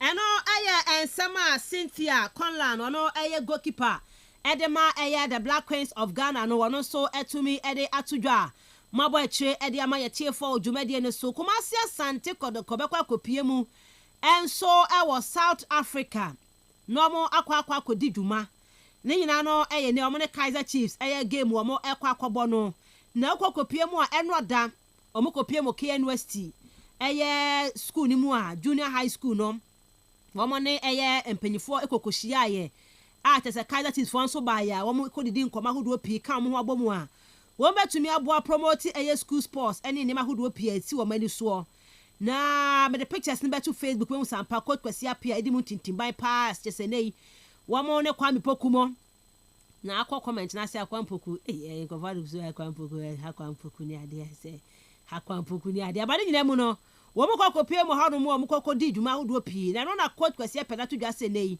game Kumasi Asante Kotoko South Africa na omakwakobo against Kaizer Chiefs no won do ogidie say enya ade Kumasi Asante Kotoko team no wo megu nanimu ase se nkofo bi kan se Kotoko ba beko na ne game no eni animguase poto makofa de abre Ghana no se da bi ogidi say ni team no the players no enya ade ombelete ne down e wo the Toyota Cup ni mu ogidi say game omkwakobo no e be entertainment and as entertaining ama obi obehwe bia hu sampa Ghana so no Kotoko ye wazoya ba mode monso a ohumbo bi pa eno koma tudwa eno achi na ko kutepia sa che mu say saya nkofe nei ababeda wo mo no Kaizer Chiefs entem wo no amenei enkofo yi atumi aba krom hanom no mo no mo nya ka abom wo mu didwuma no fo bia kom ho abom atumi abo ama football akona ni mu a ebetumi enso good relationship with Kaizer Chiefs a coach kwasi apia wo de sankomo no ensu etumi edi etudwa enye fide agro kwenti o makoma ni maba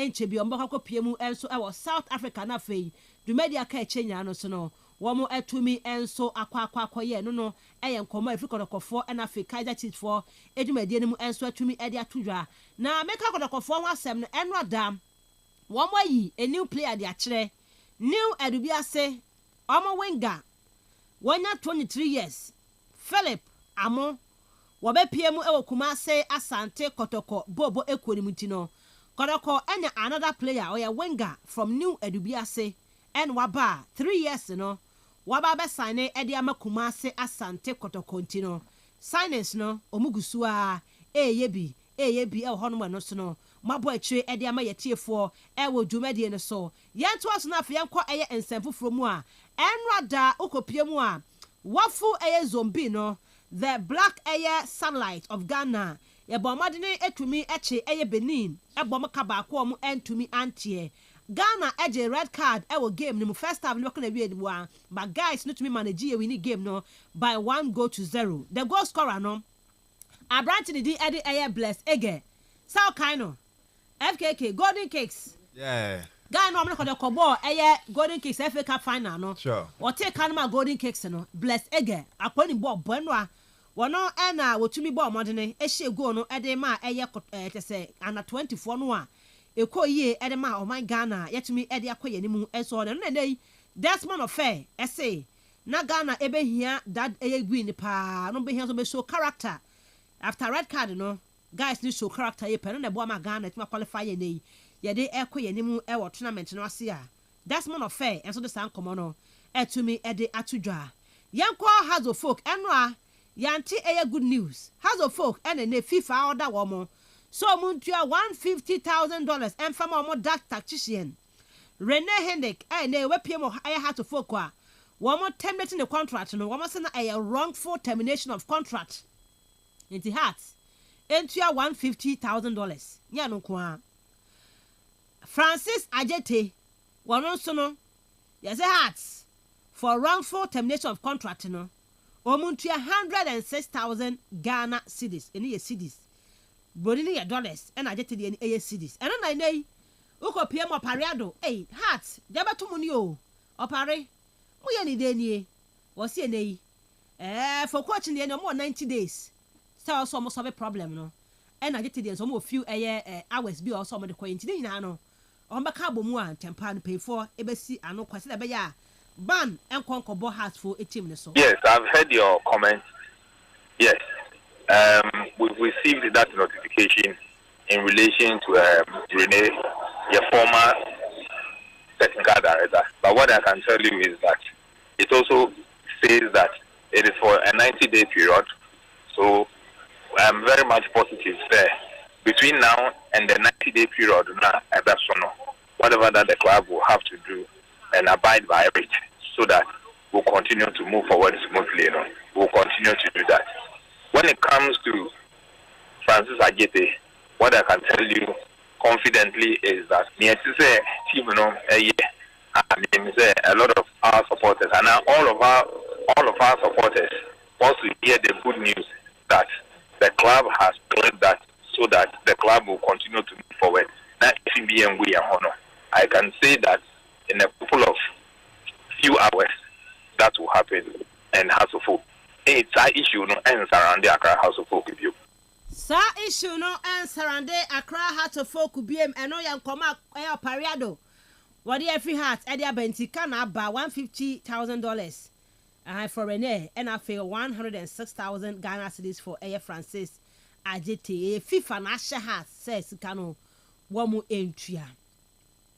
Ghana abrantie ndi ede eye Aminu Mohammed FKK ewiase abra bone de to da bia eye asempio abrantie we pa wo Ghana ball wakrai bo ma Ghana pa under 17 FIFA World Cup wase ball I nam so ma akrai kopie mu wo Manchester City na about 2 years ago ni enko start so mo ka kwasa aho asem sa akwa sori a one on TikTok and I say wo bunimu wo ha so mo ball no wada ni tini ho wa ni tini ho sei ene ensem na kofo ka bi pa na Osman Pokura follow no e wo ye TikTok no so a wo gi nanima aye Osman musu gi omani enei Man City ne mu hurura mu a Korea san baba to Ghana obesi akan dia ma eye bechem United intenu Aminu Mohammed Ghana player ko pie wo Manchester City no baby a eno so no abedu no wey eye nkoma hodo a efifie ede aba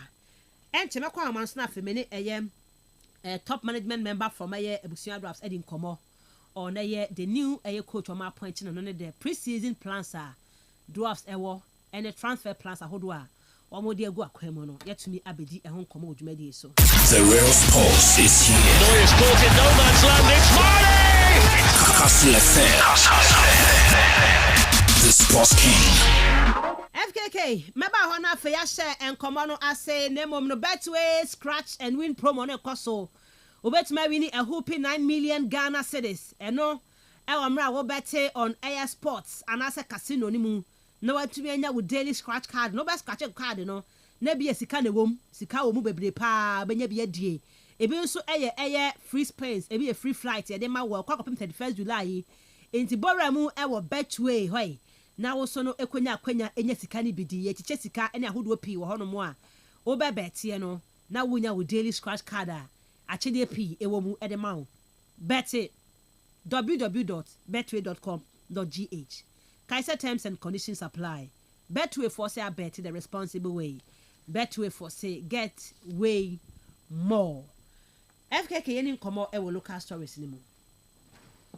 Yeah, I think say hearts and you ready home komo kakra na wo hwe the free mobile na say hardwin and no show parado so aba be kan to so na it mean say enye bibi na nani nam from mu keke na emom no crest club na in terms of contract terminations and so Rene Hendrick de no buy and Francis Ajiti de no so aba and no sha me de ha mimpo the facts ni nyina na mse no mu kan first one omo ebubo Francis Ajiti second one kwa appeal and omo sa ebubo na osese bi ade no de ose me de koye cars na afi menko na cars for de atimi de ama no nti minim de jina so a efi no omo jina so omo de bugu ye na even appeal the kobase player no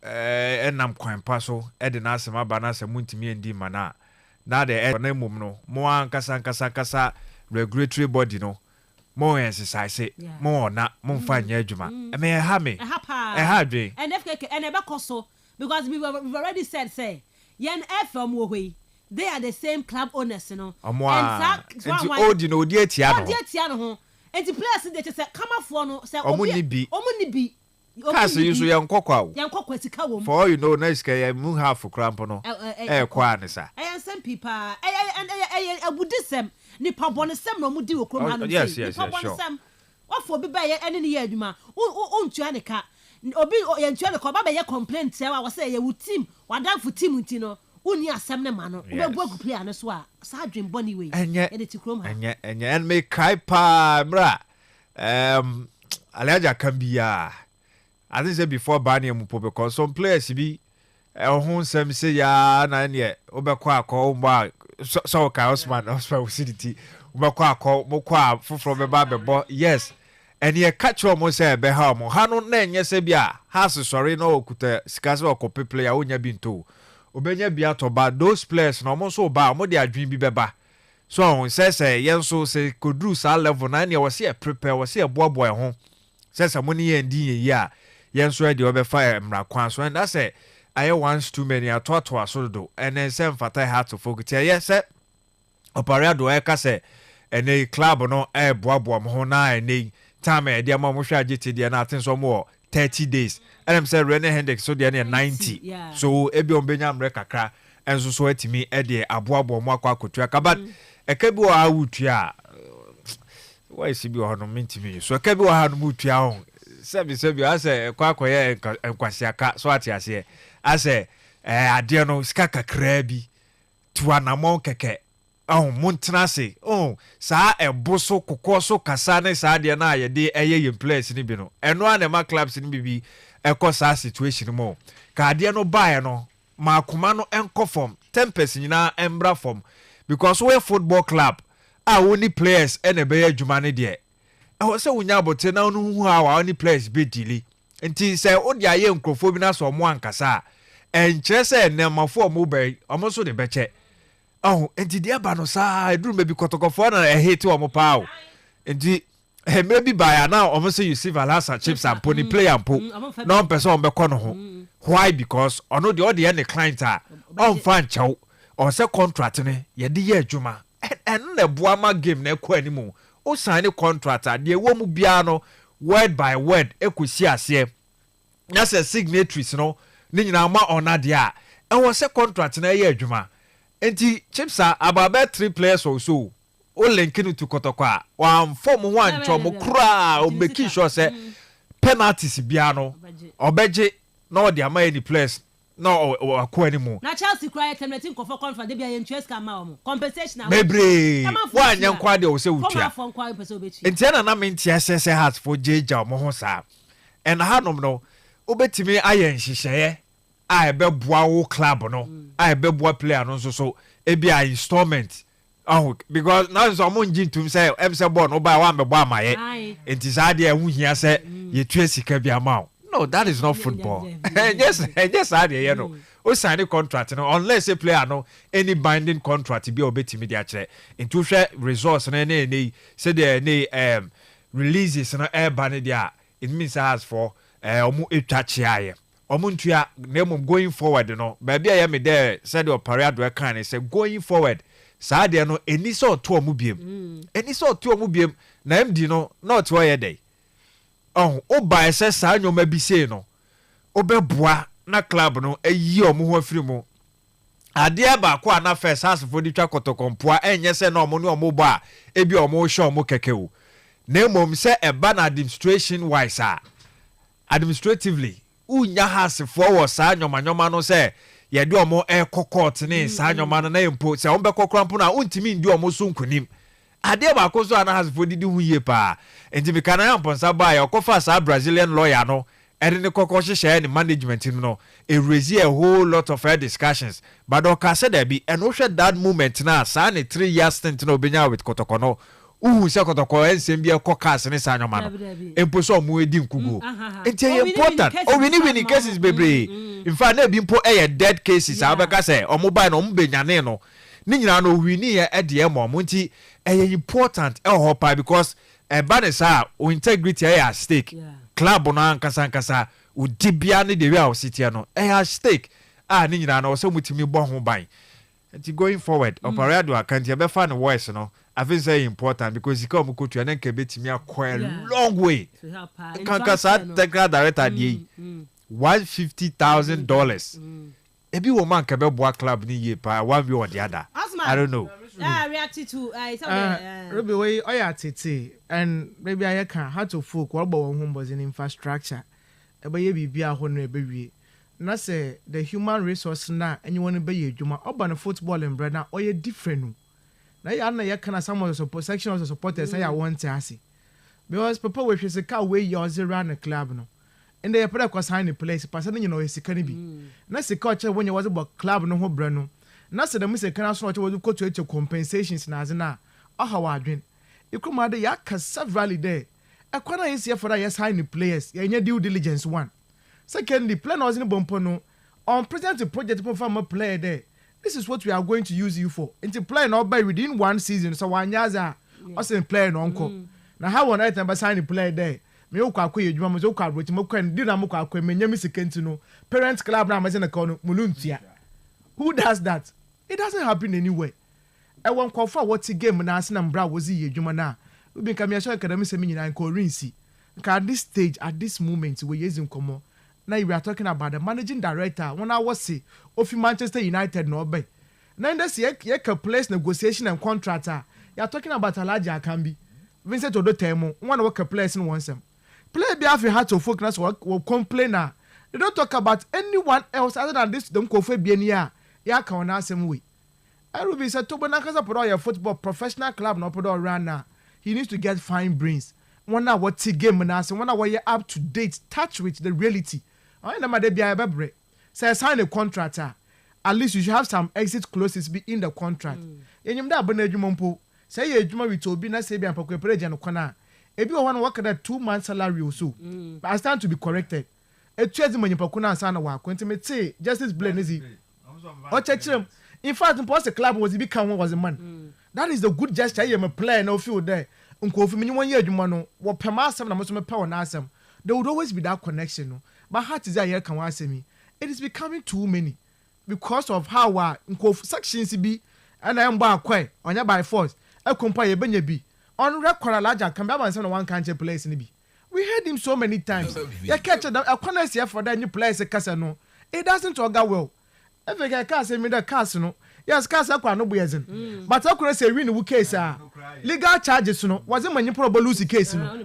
nti say wo case na dey banya good lawyer onyim ekoro ba fado nti club nze kwa yen nkwa cars obaji scam and like Messi make menyo ya adwo no is an indictment on the FA nti FA na yetena hɔ no na ebodwin the players warfare no you always thinking about wo cohort anyone ye dwuma nti what there some pen na begu players no wondo what there some pen na kan some style bi nti then ye the players contract when new structure was it be hwema na hwe no mu hindi na all in favor of those players no mu hindi potin na betam be kede oh them we are share what it be the players they are going to benefit from it whatever contract be sign with a club workers kesem uma I want to know here players no but they won't talk about it but nyama keten na ye normal na afre no wo ba ye no we catch or your achievement wa it will be hard to focus for me I'm I can I'll continue saying it until that to be your fine brains when I watch game na say modern people are urban football administration are we up to date with reality me sign a contract how we terminate the contract with our bro fee because bro you say terminate the contract until Chroma had you on you check a bill there are some more body bia because remember one day be relationship into obasana but already send but bro you know about but jinisika for place who victimized one there was certain place where Chroma had ya okware when you was a stubborn plaint no o compound one part obasana but when you born bo David Duncan obajinisika into the Ghanaian class when was David Duncan because when you know a stubborn coach about not stubborn because of pepper here as a sin and that is our problem in our league. All right, Asman, me da say keke yanko anymore. Yes, it no 7 no. Black Queens goalkeeper Conlan say pressure kakra kono so ama oyi no hano. We drew baby when I was say yi hano. Criticism ne dia beba isi a na simple na say Black Queens no performance na perform. Can you say you ask of ya adwaba your the likes who be so more pressure na kakra bom so a. Inti pressure na bi beba be one more so absorbing na wetie na why ho adwuma I think say yani South Africa in 2 goals uhwe bia yes and also friendly games so your boy no goals bia or let here man no epepa no in as much so be can defensive shape no so no and no honum there but as a goalkeeper why the likes of Andrew Nana mo suffering nyina no any say we are the last person difficult there but the bar kwan e be fa so a e be show no raise a lot of questions and concerns am for criticize unti onje criticism ntum sa tra na ye di na tem as the personality ne di na tem na that is why be obeba now be obe can be afan but say you game na kasa no performance say do no so accept say we form of baby I will be quite correction now. Then why comes up about the cancer seminar? Goalkeepers, say more, you know, a 2 months, criticize your come back, no go check it. Call 2 years, then one Madrid near ye, or consider go for a Moreno, Edison with City, Andrew Nana, and I all can ref United for the channel.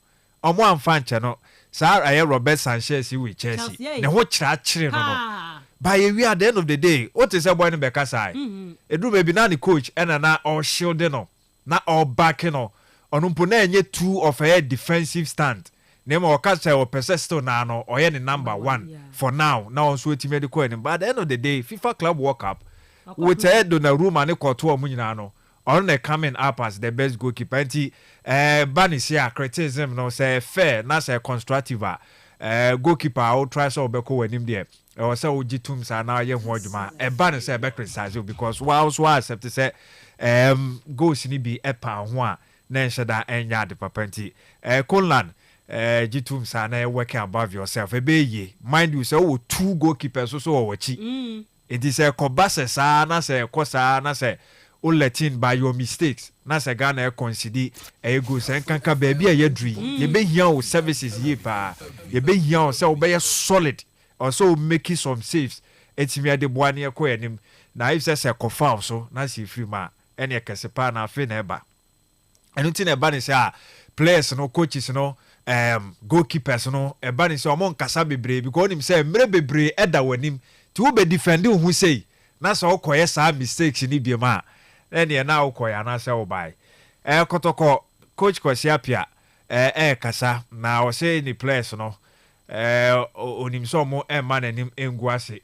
omo e man nsa ensi form oje no homena we eye kasa se kasa tintin so de entoponko na ano so se edidi meko no eno ane de de de je besiano o de wo bede ho se wano so de don ho ya ebi wo o gina chiri na enwure egu ho na o kasa kan wura sa enwura kasa bi no na ko hu menim do me medo sisi a o gina chiri na koje se kan kodo ubewie na ho nyina atwitwa nti wo do ano bedo nwura na bi nwo na dide no the pitch no so eno hwe Kaizer Chiefs or more true friendly games so ni nyina so omo ne Eredivisie side first one na omo ne Peck Zuel and a boy omo show omo 1-0 yes and a second one and ra omo ne FC 20 and so boy omo ne share first goal it was a game and am hwe na omo ni ball ne boy nya say defeat no kwa keke o team a omo ye compact ball no omo ebo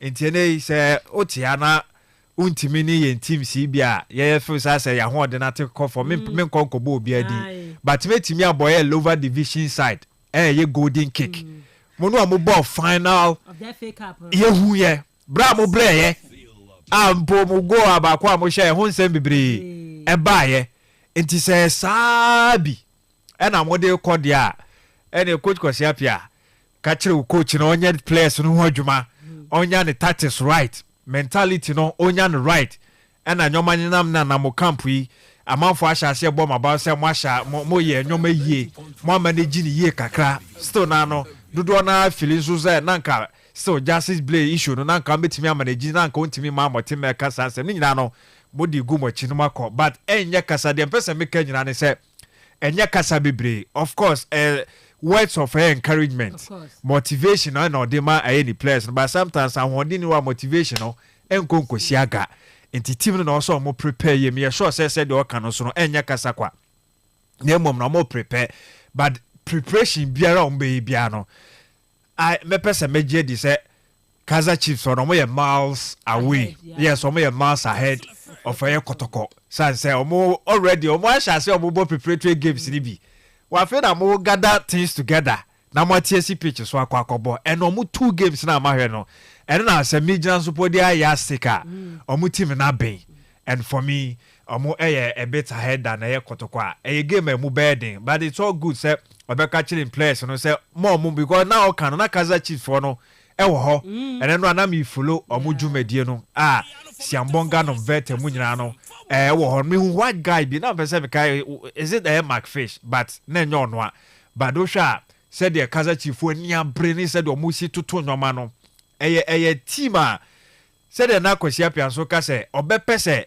enye ade ebe 9 day wonder anye say just 1 year pe and omo de be sa anyonko fast no bia say next year mpo so omo ni omo mba it should be a sort of maybe a partnership will be so our relationship no should be there, should be as solid say be a kotoko man ho so na so person across South Africa ekwa pre-season na Kaizer Chiefs for no ebe we kame omo na afi omo so etimi akwa sa pre-season no ewo ho I think it's a very good thing and me kra me tete na sense yenyinya entourage yenyinya eye empanifo bi a omo etu bata ekọ South Africa say omo ekọ na omo Premier League no ekwanye omo afa so omo ayeye so omo akwa omo kofa bawo but omba nom de abegu baby omo mfa nya adwuma and South Africans no omo aye eye ni ye why not usuan from one na aye dey hey say hwe say ye tia no ne kan de je ho me na say Moroccans no buy the likes of Tanzania and other countries no omo ba hanom say de na under kwasinya ntachi na enwoma eye fruitful na say you hu say positives no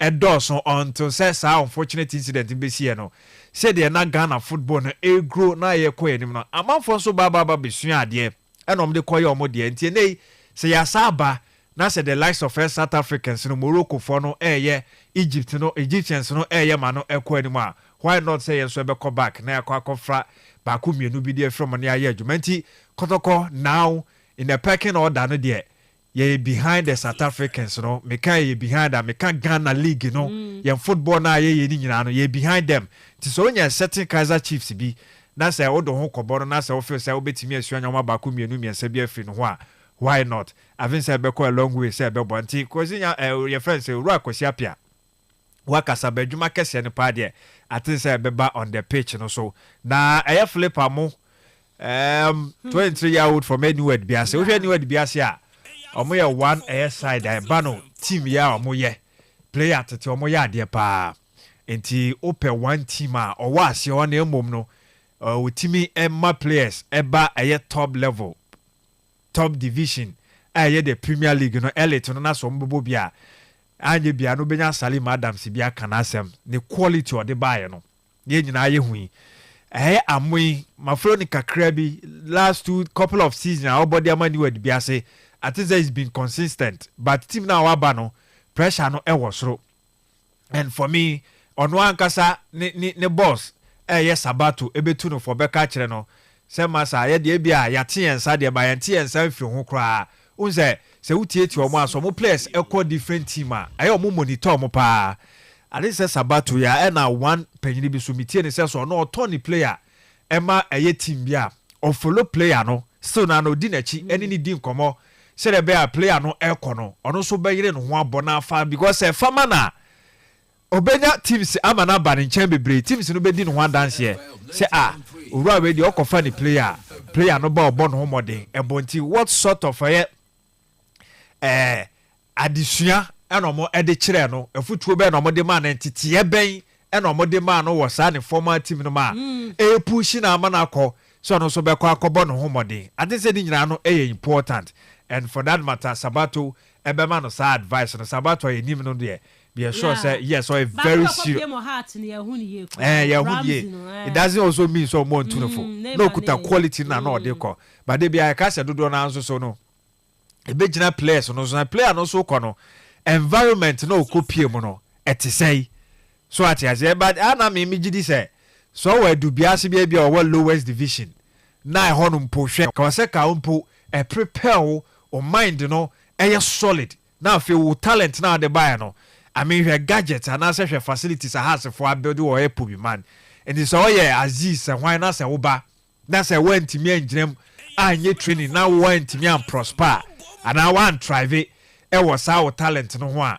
a hard drink kakra ubet me blame player no kakra there probably a bin so then the quality no so baby firm no so no coaching no ne metes no net saying say na fa na nka betimi ama player no enso wagina mu na watimi abobo na konani ma na nka nyoma betimi akonkan timi de ma nti o ka se o resist our consensus na I think say obia be fan the stakeholders no obia nsa be candidate but under Karim Zito wa kire with her Dreams FC say players bia no me ordinary now we should then ni momo no o build ye ema dodo na ye baba bebu ho so ho na Ajeni Boatin say no ho I think say Osiakan under him yes no ho ye hu agbesi mu nyina yi na ye Karim Zito and host of players omokobo Confederation Cup omokodu sa level no so ono so akire wo ekwan ba ku bi so say obetimi ameki players say the coaches ni bi emeki players no ono so etimi emeki bi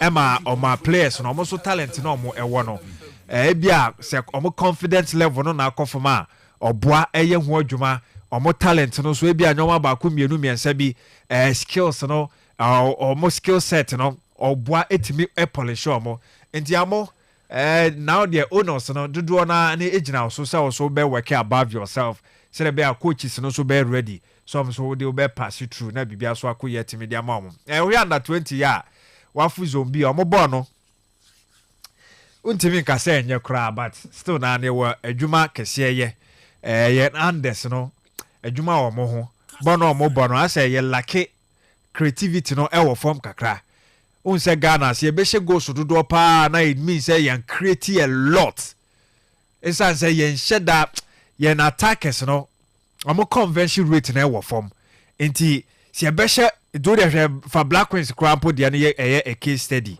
yani your last game your boy group stage Tanzania.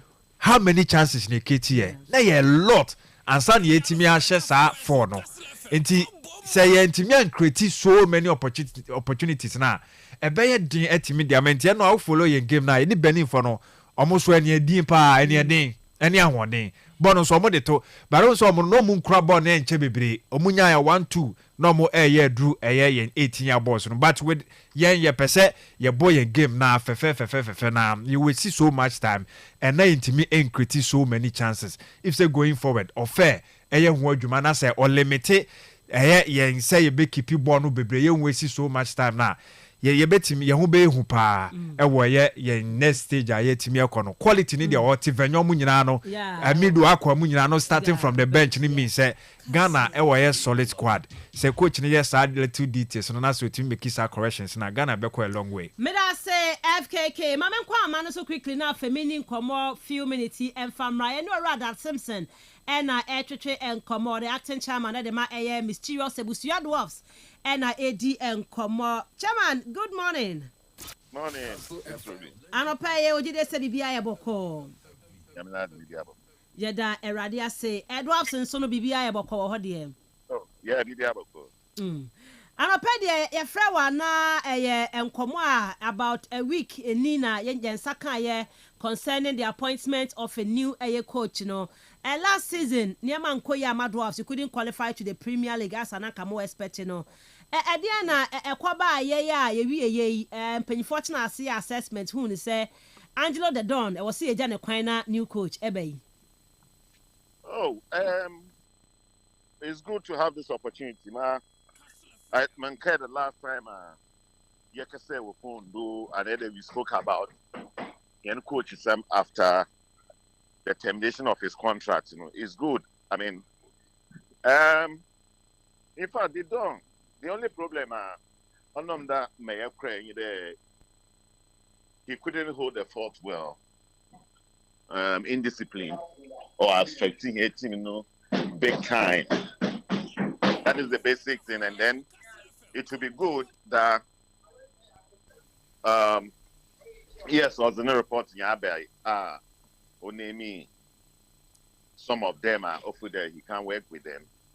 But the players, you know, we decided, even at the meeting now, another company, general meeting, another company.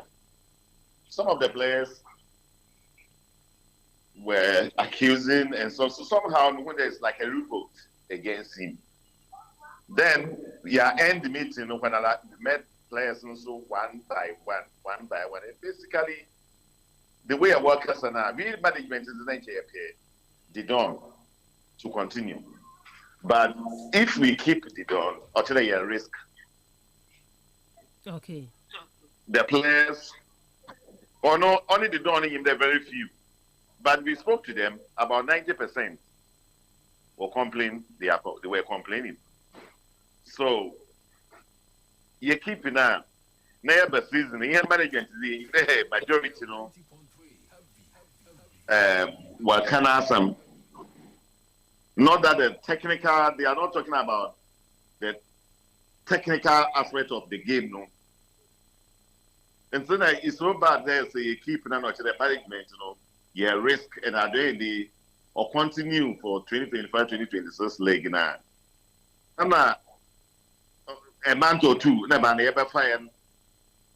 They couldn't work, so we have to fire him and then get a new coach. Maybe a new coach will say, Papa, you know.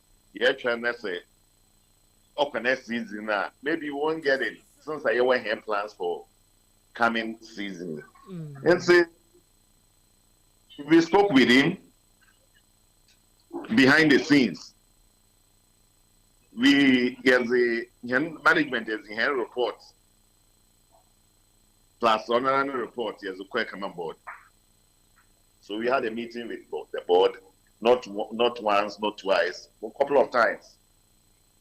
And now you end up with the NC and was so on the don't put us the situation with the it's good that you ever send a reputation by sacking him in the future. So if you actually want to say you're compensating or back a post management met him, we have a lengthy discussions. There's no compensations, nothing I have more question. Okay. And then come to the new coach, we decided that the new coach is because of contractual agreements na one yen renew no contract the previously no coin. So why don't you, because he knows the players And then discipline-wise, I wasn't in Ghana then, but I was told the perfect player, you dare not. So we don't need any other coach than a coach that also owning terrain, owning players, So that is why we went for Ellis. Okay. That is Matthew. I see they don't. Their name be the performance. Nintia was some technical reasons. Be players no among penal any idea, and a man must sacrifice the coach. No attend one say call. That's the issue. Yeah. Here. Okay. Yes. My shy Lord Ellis. Our bay. Yan and Tessa Momano 1 year. Kobani saying 1 season. The one or request and then you see a fan the Okay, Coach Nana requested for 1 season. Yeah, Coach Nana requested for them contract durations now. Now I mind you're fortunate and we favor club. Old maybe and we favor, and so it's like give and take. So he requested for 1 year. Why not? We go for the year for that 1 year, Nana. Because we need to start well. And then our determination is to qualify. And at the end, I don't think coach, will sign 1 year, man. Or qualifier or back there he would like to go. No. Okay. Yeah. My players no contract, no one seems to say every season or share more registered players for last season. I don't want to send contract now.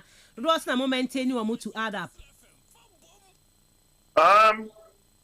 Now only consider that we are still taking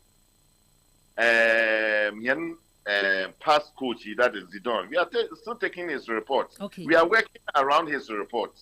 So we are considering some of them indiscipline, we can't work with you.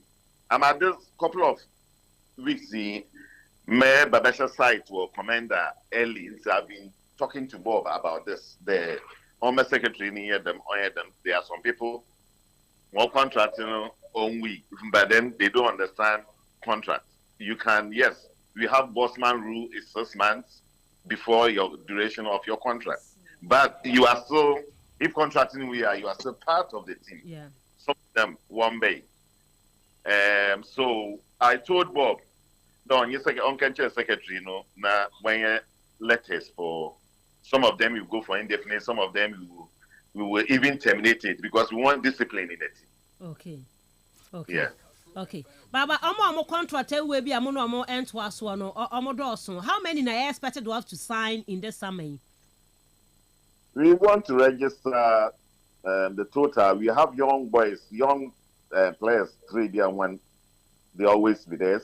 And see, the senior players, we want to register 25. Okay. Yeah, 25. And then, in one of our contract, we also, the numbers is going to be like either 8 or something. I'm not sure. Okay. I'm not sure. But then we would like to keep them. We are still talking to them. On them American players, you still have contract with us. I prepare salaries, players one salaries years ago. Now, you know, and one year, one contract to only August. So we still have contract with you. And if a team wants you, or to them, he has to talk to the club, but they rather decided that they would rather go into that is my my mind. When your info be say players need be our contracting, we need join teams be ana. When you want training, which is wrong. Okay. But what you need there, more contract. Most of the players that we renew their contract, the senior players that we renew, there are some of the old new ones that yes, I think they are all old ones. Ninya no your August ending. But we still have contract with you. Okay. So Mama Bob instructions, I catch a Bob they are not around, but I don't catch a coach in there. Since another the players together, but positions be over. We should fill those positions. And then we sack the people, those ones that we give them them as indefinite because when they have good mind for the team, team that has served you, team that if it's second division, but they were not paying you. What they've been telling some of the teams in the one contract so they shouldn't negotiate with dwarfs. That is sheer wickedness. And then we, as a club, I'm a principal person. Personally, I'm a principal person. You can ask any of my management members. I'm a very principal person that I will make sure that when we give you indefinite, we write a letter to FA there. You absconded from camp.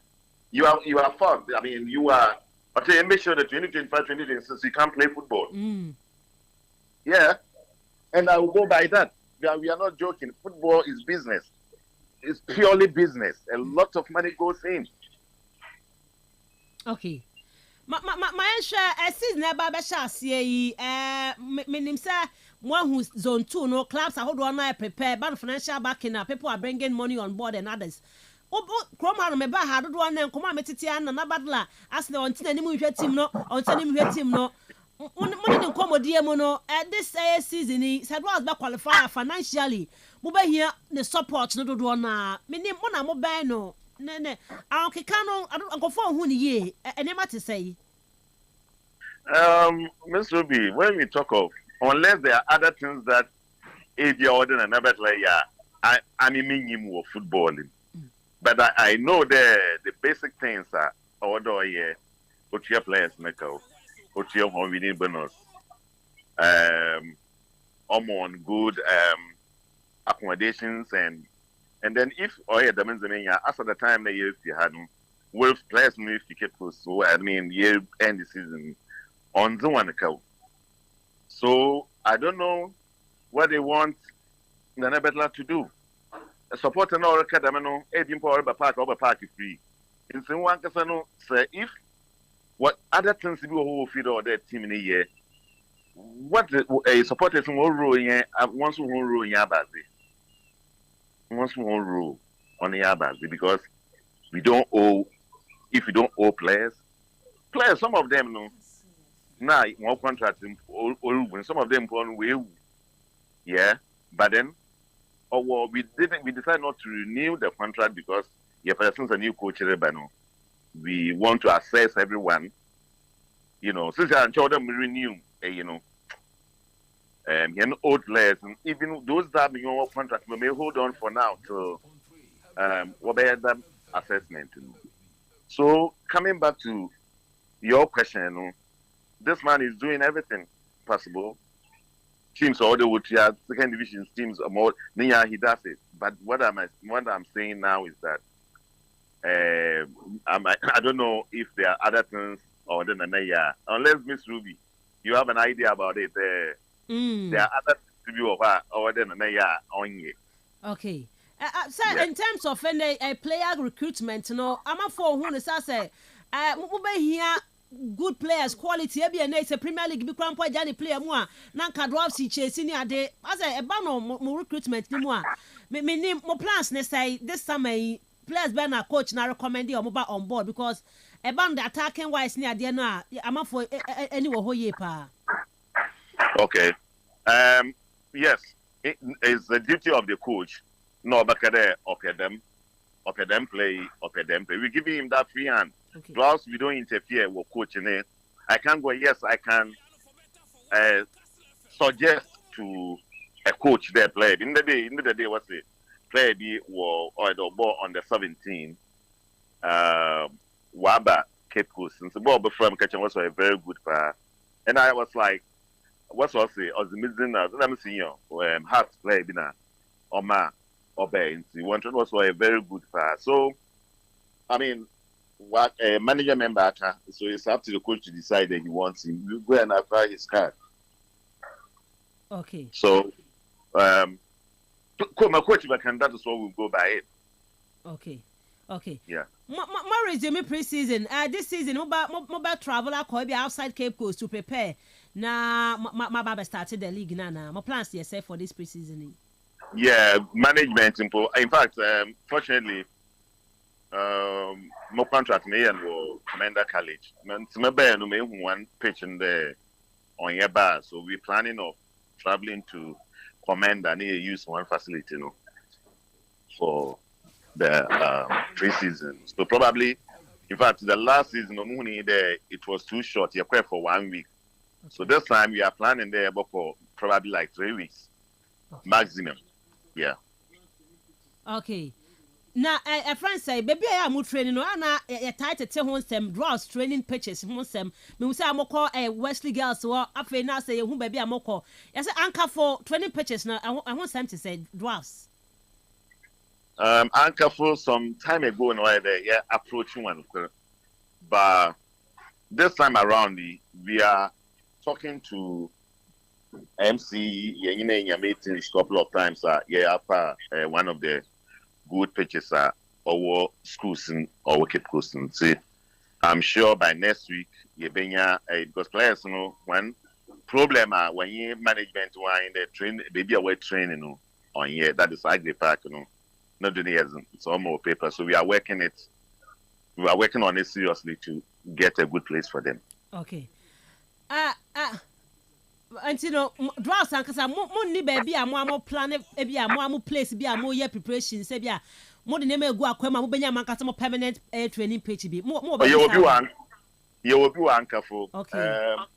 Recently so you do stage bia na eduaba Ghana have no top lot na say eduaba nzama wada you pay but then so far and won't come up with any numbers as o delay yani no head am patch by now no. Yeah, Saturday you're feeling. Yeah, Saturday you're feeling. Okay. So we have plans of, moving permanently for Yankasengian facility. All right. Uncle Dad, I want some way try to have a cardiac supporters now for your fancy. Yeah, supporters, we here one support. In terms of, or them who also work for training grounds, work for share, mobile, attachment management them ibi na me way ebia obi boko supporter boko that is, at this stage them na make another time be ekesa we do na start league and we talk about league now what is at stake and I want to talk about this, so we would like to see the supporters. I know they're setting on where we are training but then as die-hard supporter I will plead there will be those will train when you know so that recruitment coach you can make suggestions to the coach. I was told coach a good listener, so it's good that we will see them at the training grounds. More asking for observations, Okay. Yeah. Okay. Uncle Dad, the better as no pay say when you have to train come on. You buy e be ba na pay ya do the studio na yet me ato an come so ha say. Martin Miss Baby, but I say I will not won't cover anyone. All right. All right, Dad Simpson, acting chairman, the man mysterious Ebusia Dwarfs, NNA. One year didn't come on to and yes, a coach now, on Jan Quana or Yadia. Players no moon pay coach, get coach new complain. And in order to sacrifice won't be sacrifice out of the players because of one coach. So the coach needed to go for a new one to come for the players to stay. Osman, reacting more to these issues. No, Ruben, something very banana work that indiscipline aspects. It is a I am absolutely but then the bench issues na cano because you cannot sacrifice players in your coaching to never build a new team altogether. However, that my attitude now coaching back at all your players in Wonsubano. Are they willing to change format? Also, a bit more indefinite suspensions in the players now coach. Also, they are going by the coach report or the bread woman. I see, Ruby, what sacrifice you coach, on your coaching, you make sure the players obey discipline. Coaching is in their training grounds, players and by a well trained. You're on the foot of player, tactics, you win the matches, so I want to agree. But anything outside of the pitch or a team manager, Nejuma. Until you sacrifice you could, but team manager or the Martin. The end problems in our team no mobile. Okay. Me feel that one you to me me a Ghana player, man signed a contract with a club. Never catch a contract by ending August. August you start the league no. Yeah. Boss man we you tomorrow you more bone. About to sign a pre-contract. Okay. But it doesn't warrant the player you need the new team no start the training. I wanna agree with them. But then logically say my contract by end August. Now you start a new season, now you registration as in how do I move to a new club? Yeah, since I'm not going to extend with you. Yeah. And the club now suppose sometimes we will be able to getting the players contract, My uncle end at the point in time you start a new season. I understand the clubs, because I do baby now you season on synchronize with our buffalo ones, into aborɔfo ones everywhere you go in Europe by July and our contract obasa so that they were 2 months 3 months no up a new club need to mark but yes and on to them so you cannot blame the players so much there around this time 1 month left man try them new nyeduma then you expect me the mama me new club in Kwazin come na peske fi me chana boss man rule it cannot work. It's a one is the me feel that these are some of the issues. But I will come later. All right. Now drops are quite just for close to getting to 10 years now. Then to me develop a catch up and then your more assassin into children your valuation as they are not serious about it. Team of qualified by Ghana Premier League. At this juncture, you are still looking for baby about wood training. You play a qualifier. Maybe I'll tell you maybe. All right, Mammy for calls net here from Rasubi 0244 408 046 0244 408 046 and 0244 408 354 0244 408 354. Hello, good morning. Miss Ruby. Reverend, yeah. Yeah, and I pay morning. Reverend, yeah, that's it, you. Yeah, Miss Jeff, if you know, so I pay Miss Ruby. Bomba Basupa, papa. Why justice to have that someone? Come class Nina, we said last from cow. Teams Nina, Omina. If you see people walk from the place where Okuma, that's a buffer only change up from the chicken. If you listen to this question, and they think the coffee for club work up your credit and again, team of fever. Auckland City, New Zealand. New Zealand. Then the team there could be already 19. Was a new movement. Oh, I'm going to get a job. All right. New movement. New movement. You just interview your compensation. A moment you prepare. If you come out, Miss Ruby, would not do with some bishop. You if you come out, some can see the first, that's the second. The big one. Aye. Okay, 4 years, but second, it the first, that's the third. She says, who could be fourth? Next time we the 10th. That's the Reverend. Hello, good morning. Me pacho didn't baby your friend free. Okay. Hello, good morning. Oh, on Timinka. Hello, good morning. Hello, good morning. Me pacho didn't baby your friend free. Okay, it's you. On a page, I am who I come cacao, a young black in national. I said, you could get please I want to come outside the country and easily within the country, at least something is now. That's full pieces you are also commander. I have some power. You the go up and order yourself to say there you will be order your country. You have the board blast. I'm there, all blast. Management in the was all blast for business level. I think that it was a call to all the citizens are in and around. Yeah, the other thing has to be about. That's not, Osman, the club player in discipline last time. To a very large extent, I agree with you. But somehow also, I'm not here because when we're talking of player indiscipline, it is not only what happens on the field. You have, everything they will, our coach better one there, they will just abide by it. But their attitude were outside the field instead of one thing or another. Also on a program, guys. Therefore, you to the coach, no responsibility about the players, my wife, now, or friend, on the field of play. Okay. I think that there's another aspect I already have. I think the main. Me that's it, Michelle. My fa we see what I'm for so now. Also, hello, good morning.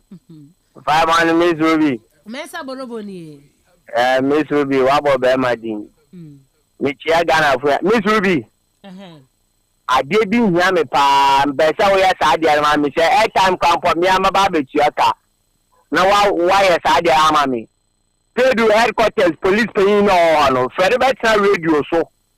They ain't missing anything, but this time I'm always see guys one, and you're 10 CD. Mate, I would wish yeah, morning show, never now, no, my Kastle, no, why, may I sports now? Mate.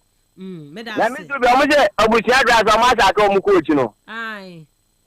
Coaching the Masa can but persons or Munchi or Moka. Mamma fine coach, press or Munchi or Moka. Or Munchi press like an amumba ball. Now how to folk like the Munda and a born. Why? Mensah Borobo. Hello, good morning. Good morning, Miss Ruby Adam. Aquarium organizer. We are major Makamu and it's Miss Ruby, more trust, a business dress. I had to be the other matter with the aquarium attack, and the baby, you're starting your coach. Actually, it's in Sakasa, we're to me yard in the coach. We can come and say, Tina, yard, no coach. This young Poncho, this is a little coach on your circle. That's okay, see, about the area for the most I say. One mama did not okay, the baby, and tell your best in your coach. Your mama doesn't your coach, your mama don't mean your coach. Because I want your coaches, I'm so bomb on the things who are coming.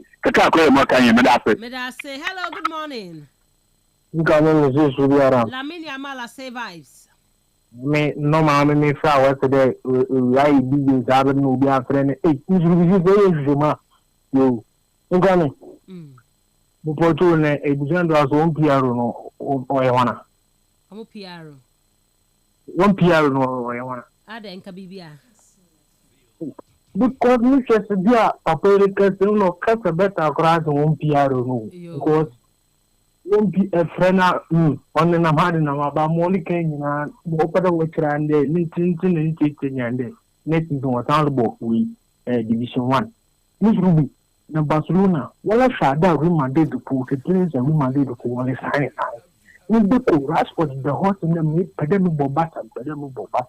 When I got a guy, well, you read their sentiment. We buy and put 7 million for 100. In 10 will be 40 million. Kona for Brana and the Block of Bonko places at the whole level. You don't want to read that. Why so read their sentiment? But when you also be here, because the young area of Barcelona card, you get you. May say hello, good morning. About a misery. Inshallah, taxi driver near. About a taxi driver and the pay Mosala, and you don't continue. Well, the middle in 4 years. I am a fan, I am chasing him. Chasing him. Then when you were town. And a man I saw the man. This will be any dynamic you have taken the castle. You must say, Kotokodabe, who in 3 days in house of Daba. I be Chiana house to the Abbey. I have all, but a car. No, I have a problem. A player of Basako. A coach, I can't find over Basako. And see, I have that, young people. This is the time of their stimulus. Like, when you have been out of that, what's happening? I have to be your friend. I'm not getting the day. I'm going